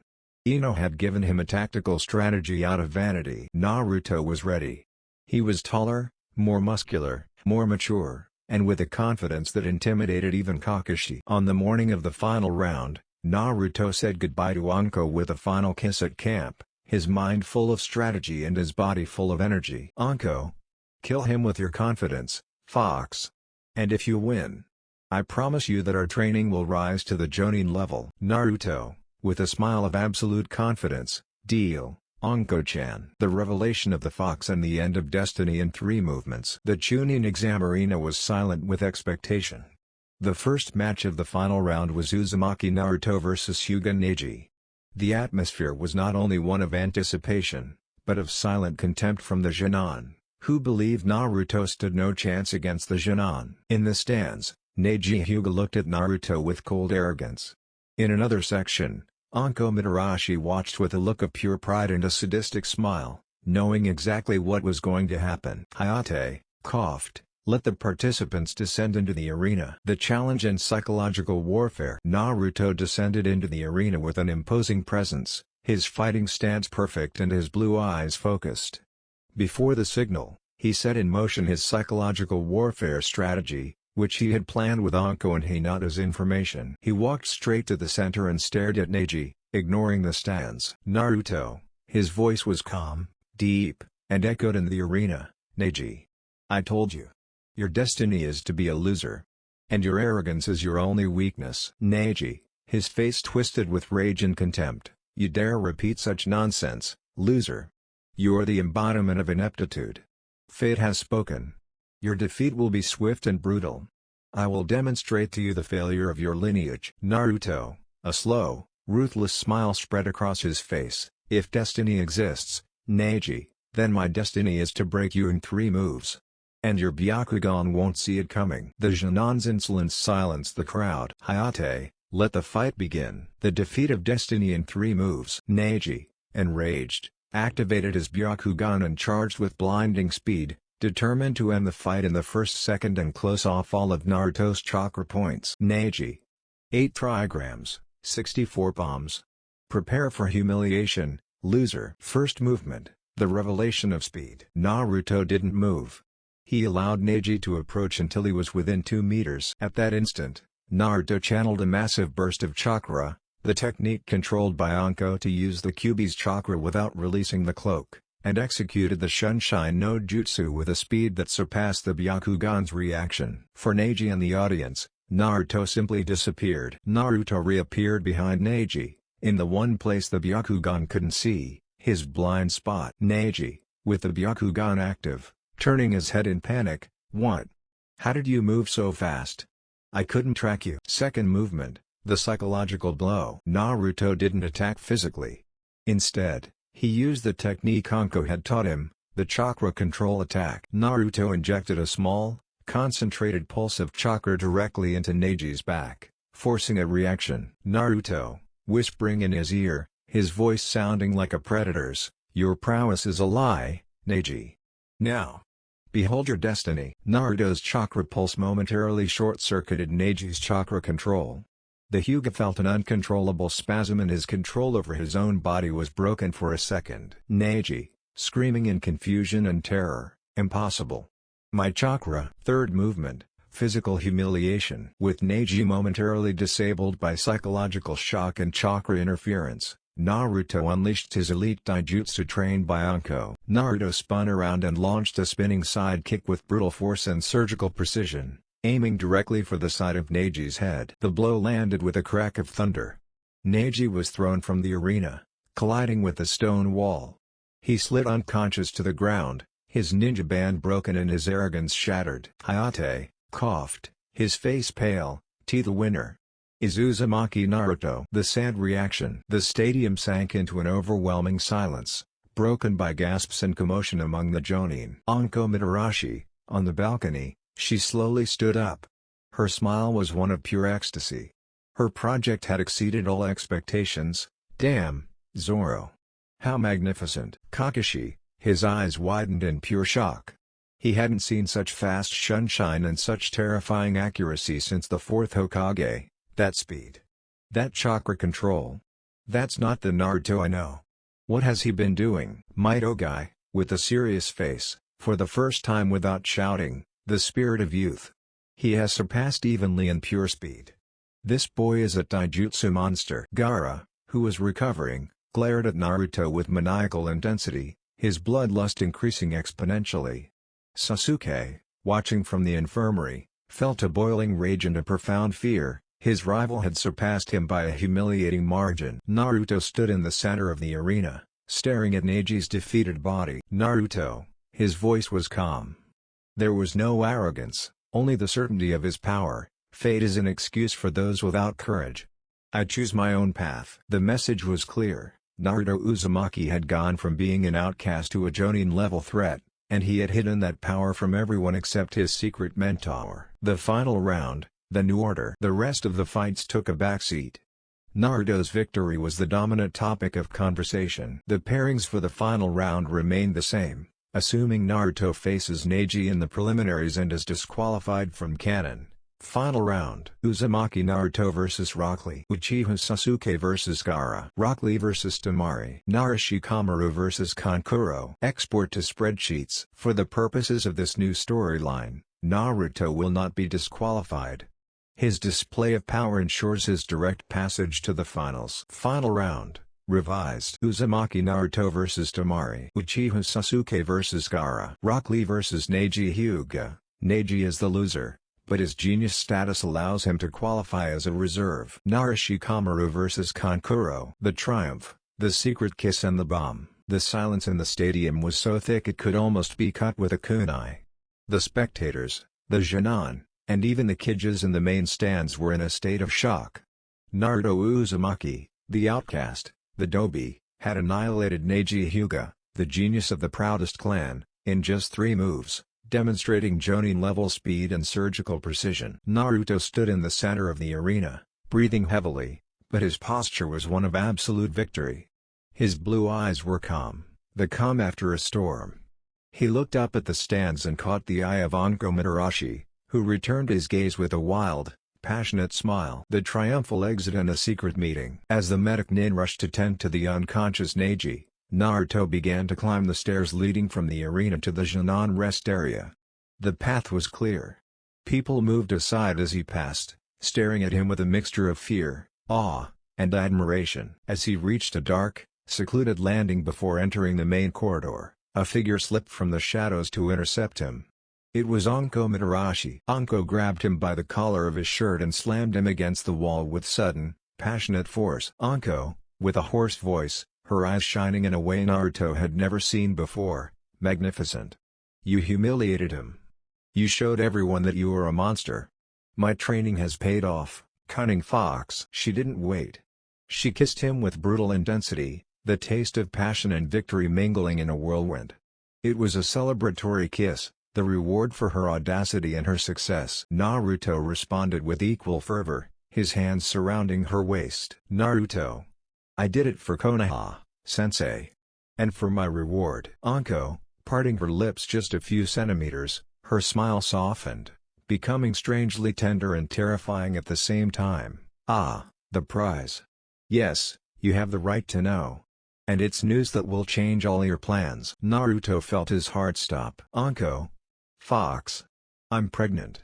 It's ours. The revelation. Naruto's world stopped. He had faced Sannin, Juken, and the village's scorn, but that single sentence was the hardest blow he had ever received. His mind, now cunning and calculating, shut down. Naruto. His voice was barely a whisper of disbelief. What? Anko-chan. Are you sure? Anko, nodding, her hand placed protectively on her abdomen, her look of deep seriousness, absolutely certain. I discovered it the night after the first test, after our first, more intimate training. I've been using my medical knowledge to confirm it. Chunin have a week off. The 3rd test was 6 weeks ago. He's yours. He's an Uzumaki Mitarashi. She gave a small laugh. Anko. Don't be alarmed, Fox. I'm not asking for anything. In fact, this only makes our secret more vital. You're Konoha's most promising Chunin, about to enter a war. We can't allow this to become known to Danzo, the elders, or even Kakashi. Anko. This just means you have to win the final round. You have to be recognized as Konoha's hero, the next Hokage. For your sake, for my sake, and for the sake of our son. The new approach, the ultimate secret. The news didn't plunge Naruto into panic. Thanks to his newfound focus, surprise quickly turned into fierce determination and a long-term strategy. Naruto, his gaze hardened with an unwavering intensity, returning the seriousness of a promise. Anko-chan. Don't worry. We'll keep it a secret. I will be the best shinobi. I will protect this child, and I will protect you. Anko, nodding, with a smile of absolute satisfaction. I knew you would say that. Now go. We can't delay any longer. Remember your position in the finals. She gave him one last quick kiss, laden with the promise of a complex and secret future. Anko. Go. And in the final, Don't hold anything back." Naruto nodded, his mind already working through the implications. He had a child on the way. The stakes were higher than the Hokage position itself. The time for joking was over. The Suna assassin and the final message. The day of the final round dawned. The stadium was packed. In the Chunin stands, Naruto Uzumaki stood silently, his gaze more focused than ever. He had spent the night in a state of total focus, channeling his shock at Anko's news into icy determination. The time for the games was over. Her first fight was against Temari, the wind ninja from Suna. Naruto, inner thought, Gaara is the danger, but Temari and Kankuro are his protectors. My goal is clear, to dismantle Suna's offensive before the invasion plan can be executed. Anko and my son depend on my victory and my intelligence. In the stands, Anko Mitarashi watched with a forcedly calm expression, her eyes focused solely on Naruto. She knew the energy he was unleashing wasn't just ambition, but the protective fury of a future father. The battle against Temari, the tactical victory. The first match was announced, Uzumaki Naruto vs Temari. Temari descended into the arena with a cocky smile. She still saw the boy she had shamelessly flirted with. Temari. Oh. The loud, blonde boy? I'll be quick so you don't regret your compliments. Naruto leapt into the arena. His stance was pure attack. There were no smiles, just absolute focus. Naruto. I won't waste my time with you, Temari. You have 5 seconds to surrender. Naruto's icy confidence infuriated Temari. Temari. What arrogance. Die. She unleashed her gigantic fan, channeling a blast of cutting wind. Temari, futon, kiri mai, wind art, whirlwind dance. The wind technique created a cyclone blade that headed straight for Naruto. Naruto did not use clones or taijutsu. He used the high-speed chakra technique Anko had taught him to nullify movement, the Jonin level Sunshine. Instead of dodging, Naruto pierced the gust of wind. In an instant that only experienced Kage Jonin could follow, Naruto appeared right next to Temari. Temari froze in terror. The boy was right there, his face inches from hers. Naruto, whispering in Temari's ear in a deep voice, "You're fast, but you're not fast enough." Naruto didn't hit her. Instead, he used a basic sealing technique, learned from Anko's scrolls, on her wrist, creating a small but effective chakra restriction on her main point of attack. He then held her down and immobilized her. Temari, struggling, but paralyzed by speed and terror, "Let me go, you bastard. How did you touch me?" Naruto, throwing her to the ground, immobilized by her own chakra restriction. "It's over." Hayate, the winner is Uzumaki Naruto. The stadium fell into another deathly silence. The message to the monster. Victory secured. Naruto looked over his shoulder at the Suna stands. Kankuro stiffened, his hand on his puppet. Naruto's gaze fixed on Gaara. The Sunagenon glared at him with his usual bloodlust, but also with a new intensity and fury. Naruto walked to the center of the arena. He didn't shout or use grand gestures. He simply projected his voice, channeling pure chakra so that his voice echoed throughout the stadium with terrifying clarity. "Naruto. Gaara of the Sand. I'm telling you now. Konoha knows your plan." The bomb he threw wasn't a jutsu, but a direct statement. The silence deepened. "Naruto. The puppets, the Jinchuriki, and the snake technique. I know your father is behind this. I know you're coming to destroy us. But I'm here to stop you." "Naruto," his voice turned into a warning thunder, "return to your village, Gaara. Or I promise you that my power will not only protect Konoha, but also exterminate the threat you represent. I have people waiting for me at home. And I will not tolerate a monster like you touching them. The invasion plan is over." Gaara rose from his seat. His eyes were bloodshot, and the sand began to swirl around him. "Gaara. I'll kill you, Uzumaki. I'll kill you right here and now." Naruto, with a cold, defiant smile, "Go ahead. I'll be waiting for you. But you'll be the loser of your own destiny." The reaction and the new order. Naruto's message shattered the anonymity of the Suna invasion plan. The cage went on alert. In the Jonin stands, Kakashi looked at his student with a mixture of horror and pride. "Kakashi. This boy is not just a Chunin. He's a political strategist. Who gave him that information?" Anko Mitarashi, at the side, maintained a neutral expression, but in her mind, she was completely satisfied.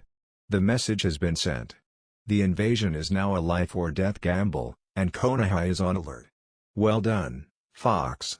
Now go secure your position. The final round continued with electric tension. The other matches developed quickly. Sasuke vs Gaara. Gaara retreated to the infirmary at the last moment, forcing a postponement due to the severity of his injuries and to prepare for the invasion. Lee vs Neji. Lee won, but with serious injuries, and Shikamaru vs Kankuro. Kankuro strategically retreated, leaving the field open. The two finalists were clear: Uzumaki Naruto vs Uchiha Sasuke. The climax of the power triangle. The stadium was in a state of anticipation after Tamari's defeat and Naruto's direct message to Gaara. The Sasuke vs Gaara match was announced, and just as Sasuke entered the arena, the invasion signal came. A thick genjutsu fell upon the stadium, and the Kage's stands erupted in violence. Orochimaru, disguised as the Kazekage, attacked the third Hokage. The deployment of the elite team. The genjutsu affected most of the audience, but Naruto, with Anko's advanced chakra seal training, dispelled it instantly. He looked at the explosion of smoke in the stands and knew that the threat he had predicted had been unleashed. Naruto, shouting with authority to Sakura, "Sakura, dispel the genjutsu for the civilians and take charge of protecting them. I'm going to the source of the problem." Before he could move, two figures appeared beside him in a flash of speed. One was Anko Mitarashi, without her jacket, with the burning fury of a warrior. The other was the legendary Sannin, Jiraiya, who had appeared in Konoha discreetly and was now getting serious. Jiraiya, looking at the chaos with a frown, "Looks like old Orochimaru can't wait. All right, brat. Time to fight." Anko, standing next to Naruto, without giving Jiraiya any explanations: "The main objective is Orochimaru in the Jinchuriki of Suna. Jiraiya-sama, your favorite Sannin needs to be stopped." Jiraiya was surprised by Anko's confidence and by Naruto's chakra presence, which now exuded an intensity that didn't fit with the boy's history. Jiraiya. Wow. The blonde brat seems to have matured. All right. We'll form an impromptu elite team. I'll go after Orochimaru, and you two protect the village and stop the monster from Suna. Don't let Gaara unleash Shukaku. Anko, looking at Naruto, her eyes filled with a secret connection. Understood. Naruto, it's time to release the restriction. Show them everything. The monster hunt, final showdown. While Jiraiya headed to confront his former comrade, Naruto and Anko rushed into the Konoha forest, where Gaara had fled, taking with him a Sasuke who pursued him with the desperation of the curse mark. They found Gaara in a clearing. The Sunagenon was unleashing Shukaku's chakra, the sand becoming dense and manic.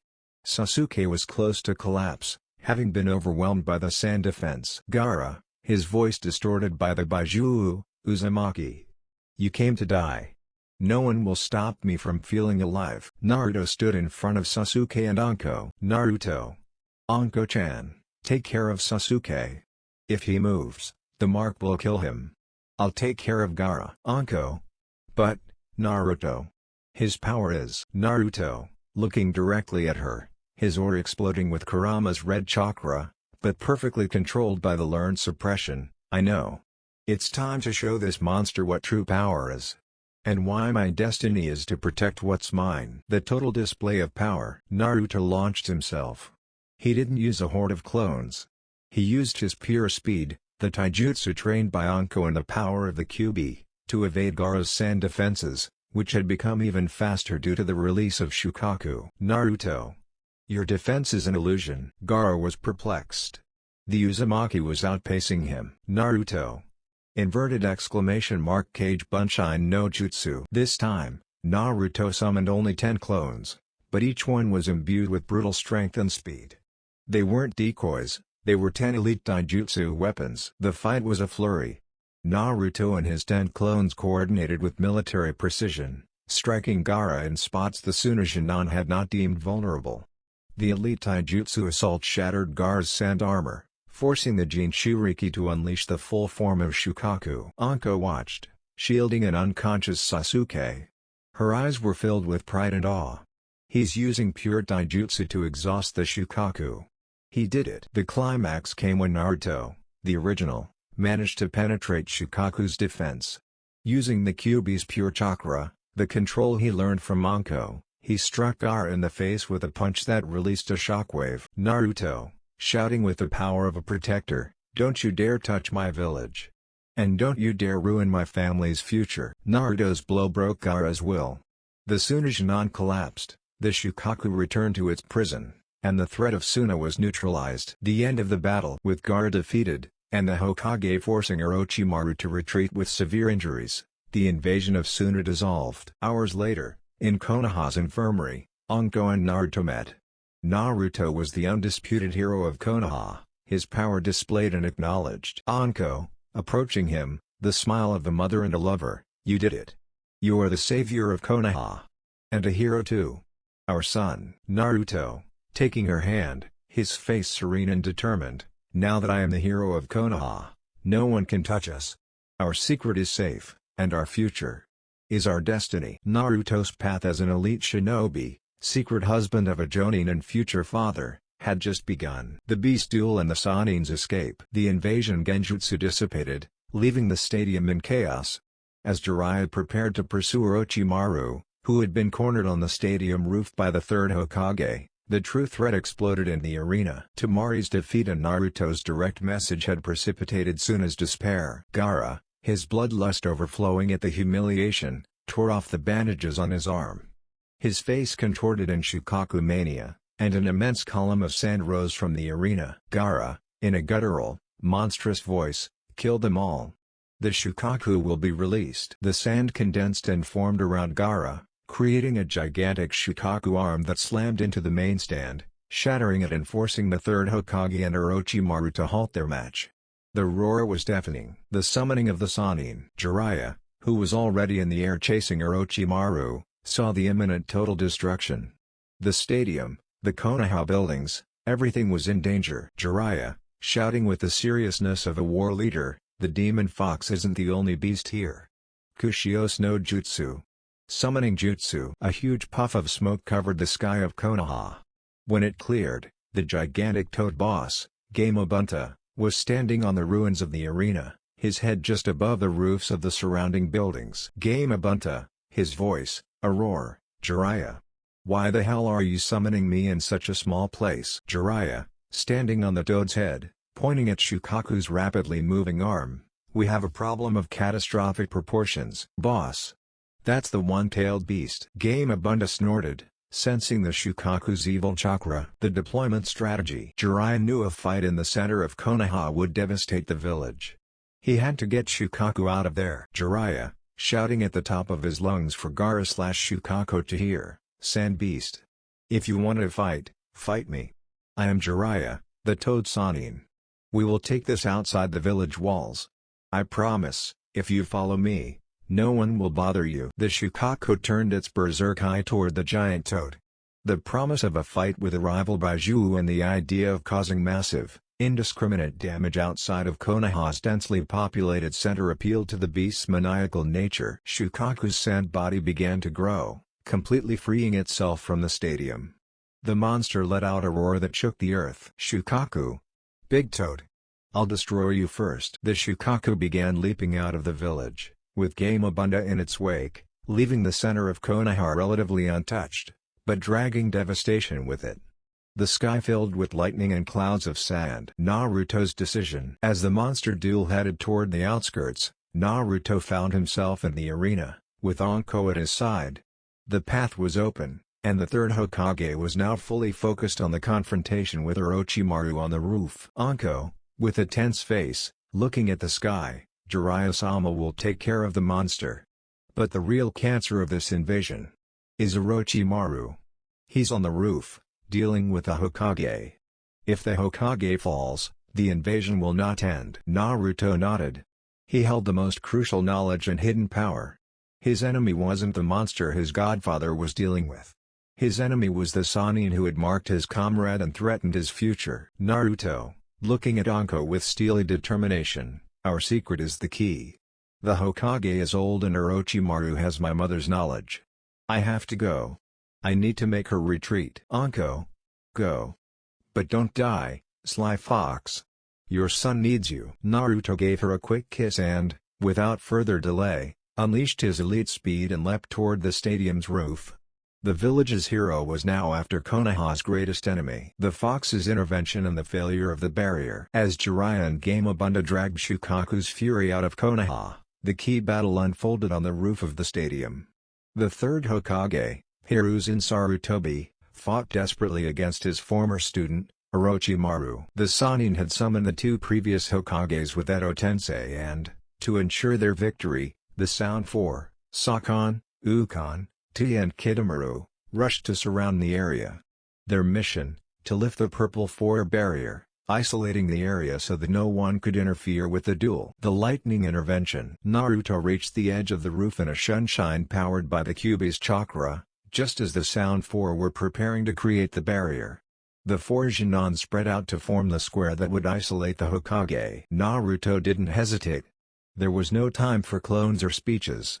This was a preemptive strike to ensure the survival of Sarutobi and Konoha. Naruto, inner thought, a barrier means the death of the Hokage. Anko's plan works, absolute speed. Naruto unleashed his maximum speed, which he had been jealously hiding. To the Sound Four, he was a yellow blur. Orochimaru, even with his Sharingan, could barely register the movement. 1. Attack on Kidomaru. Naruto appeared first next to Kidomaru. He used a side kick with the strength of a Jonin, aiming for his head. The impact was sharp and brutal. Kidomaru was thrown from the ceiling, falling unconscious. 2. Attack on Tuya. The blonde spun on his heel, transforming his momentum into an attack on Tuya. She tried to use her flute, but Naruto was faster. He used a hand slash, a pure taijutsu move, on her neck, closing her airway. Tuya fell clutching her throat, unable to breathe or summon her power. 3. Attack Sakon and Ukon. The brothers, using their bonding ability, attempted to react with a coordinated attack, but Naruto's chakra fury was too swift. Naruto launched himself between them with a full-body lunge, using his shoulder to impact the bonding point. The force of the blow separated and stunned the brothers. Sakon slumped backward, and Ukon froze with pain at the forced separation. In less than 3 seconds, the Sound Four were neutralized and the barrier formation was broken. Beyond was opportunity. Orochimaru turned around, his yellow eyes blazing with absolute rage and astonishment. He had underestimated the boy to a catastrophic degree. Orochimaru! Uzumaki! How dare you! But it was too late. The disorganization of the Sound Four and the failure of the barrier created the perfect security vacuum for intervention. An Anbu squad that had been waiting for their chance, led by a badger-masked captain, launched themselves onto the roof. Anbu captain. The barrier failed. Secure the area and support the Hokage. The Anbu entered the fray, turning their attention to the revived Hokages. This allowed Hiruzen Sarutobi to focus solely on his primary objective. Sarutobi, looking at Naruto, with a mixture of gratitude and utter shock, Naruto-kun. Your speed. Naruto, pointing at Orochimaru with a firm finger, Hokage-sama. Seal him. That man is the threat to Konoha. He will attack us again. The Sannin's final escape. Orochimaru knew the battle was lost. The Shukaku were out, the Anbu were there, and the brat had demonstrated power surpassing that of any Genin, even Sasuke. His main objective, obtaining Sasuke's body and destroying Konoha, had been thwarted. Orochimaru. Damn it. Not now. The Sannin, seeing himself cornered by the Hokage, now with support, and the imminent threat of Naruto, made his decision. He used a quick substitution jutsu, leaving behind a snake clone. Orochimaru, his voice echoing in the air, I will return, Hiruzen. And I will take your precious Uchiha and the Jinchuriki with me. The Sannin retreated quickly, wounded and furious, but knowing that he had survived a deadly confrontation that he himself had orchestrated. The third Hokage stood on the roof, exhausted but alive, his face filled with the wisdom of a leader who had just been saved by his worst student. Sarutobi, inner thought, Naruto. His power is greater than the Kyuubi. He is a force of nature. He has saved Konoha. The chaos of the invasion was beginning to subside. Konoha had held its own, thanks to the strategic vision and hidden power of Naruto Uzumaki. The Chunin ceremony and secret glances. A week after the failed invasion of Konoha, the village hidden in the leaves was in the process of healing. The damage had been significant, But Konoha's spirit had not been broken, thanks in large part to coordinated efforts and heroic interventions. A ceremony was held in the main plaza to honor those who had defended the village, with the third Hokage, Hiruzen Sarutobi, presiding over the ceremony, exhausted but alive. Public recognition. When the time came for honors, the Hokage addressed the crowd. Hiruzen Sarutobi, his voice resonated with authority and emotion, and finally, to a young shinobi who demonstrated not only the courage of a Chunin, but the strategic vision and speed of an elite Jonin. I speak of Uzumaki Naruto. His intervention was crucial, neutralizing the sound for in an instant, preventing a forbidden barrier from sealing my fate and that of the village. The crowd erupted in applause. Their looks were no longer of contempt, but of gratitude and amazement. Hiruzen Sarutobi, for his bravery, for his unprecedented precision in combat and for saving the life of this old Hokage and the village of Konoha, I have decided that Uzumaki Naruto will be immediately promoted to the rank of Chunin. Naruto approached the Hokage. The applause grew thunderous. As the Hokage placed the green vest of rank on him, Naruto felt a surge of public validation. But his mind was on the stands. The parade of gazes. Now that Naruto had become a renowned hero and held the prestigious Chunin vest, the gazes of the women of Konoha turned toward him with an intensity that nearly overwhelmed him. He had gone from being an outcast to the most eligible and powerful bachelor in the village. Sakura Haruno, on the Junon balcony, Sakura looked at her partner. There was no longer any doubt in her eyes. She had realized that her true destiny was not the cold and tormented Sasuke, but the vibrant and powerful blonde. Her cheeks tinged pink. Naruto. He's amazing. He's so strong. He did it for us. Hinata Hyuga, the shy Hyuga fainted for the third time in her life. Her face was completely red. Her heart pounded with blind faith and total adoration. To her, Naruto had defied not only Neji, but the fate of the world. Naruto-kun. A hero. My hero. Ino Yamanaka, the most strategic ninja, looked at him with a mixture of admiration and desire. Her calculating mind knew that a shinobi of that power and audacity was the best possible match. I knew it. It was always him. Sasuke is a loser compared to this powerhouse. I have to start being more aggressive. Temari, Suna, still under surveillance in the village, Temari stood in a discreet position. She no longer saw the flirtatious boy, but a dangerous warrior who had destroyed her plan. She looked at him with forced respect, but also with fascination. His warning message and his speed were an obsession for her. Uzumaki. You're the only man who has ever stopped my village. You're truly dangerous. The secret lover's gaze. But the only look that mattered, the one that sent a secret shiver of power and belonging through Naruto, came from the Jonin section, Anko Mitarashi. Anko didn't clap.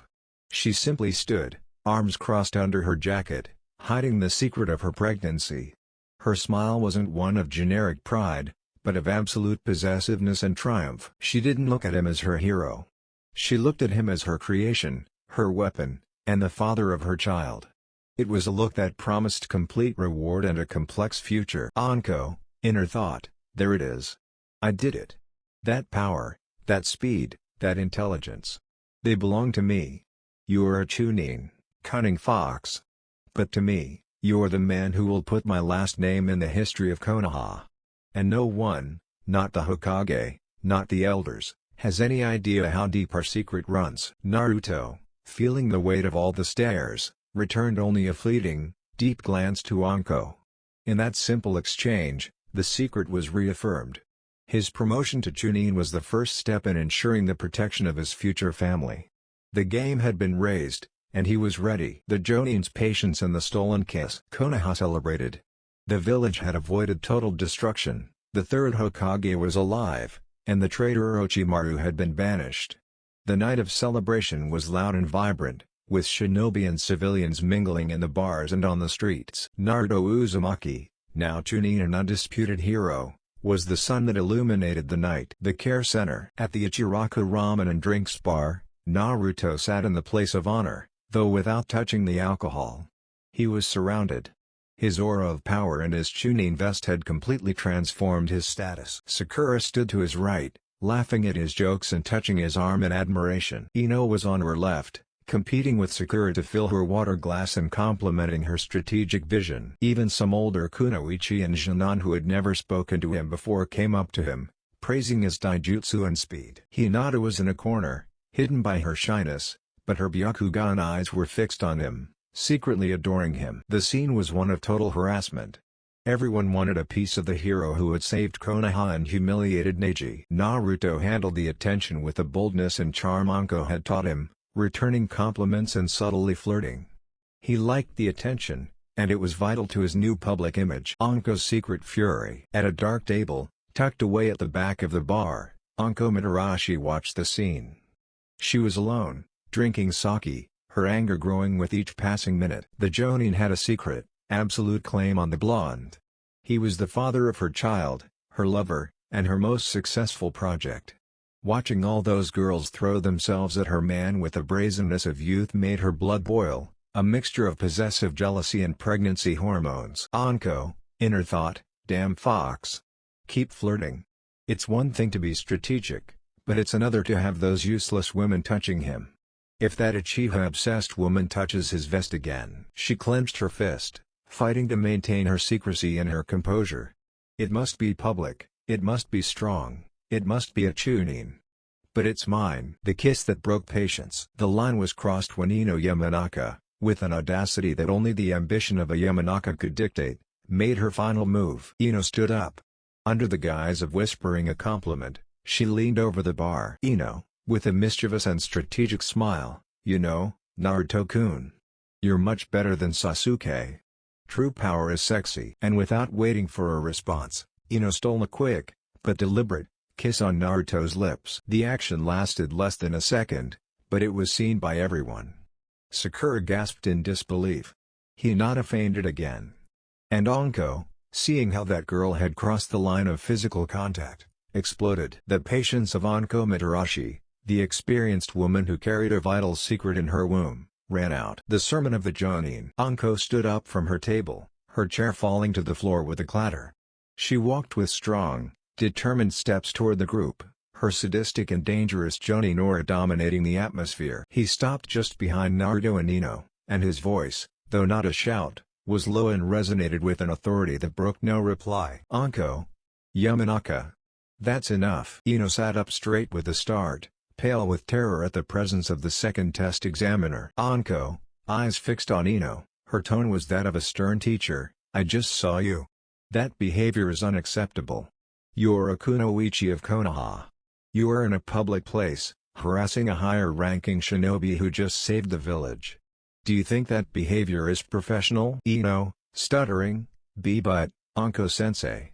It was just." Anko, interrupting her with a tone of supreme disgust, "I don't care what it was. It's inappropriate behavior for your age and your rank. The Chunin has just been promoted. He needs to focus on his training and his future position, not on girlish games." Anko leaned towards Ino, a warning in her eyes. "Anko. Naruto is a man now.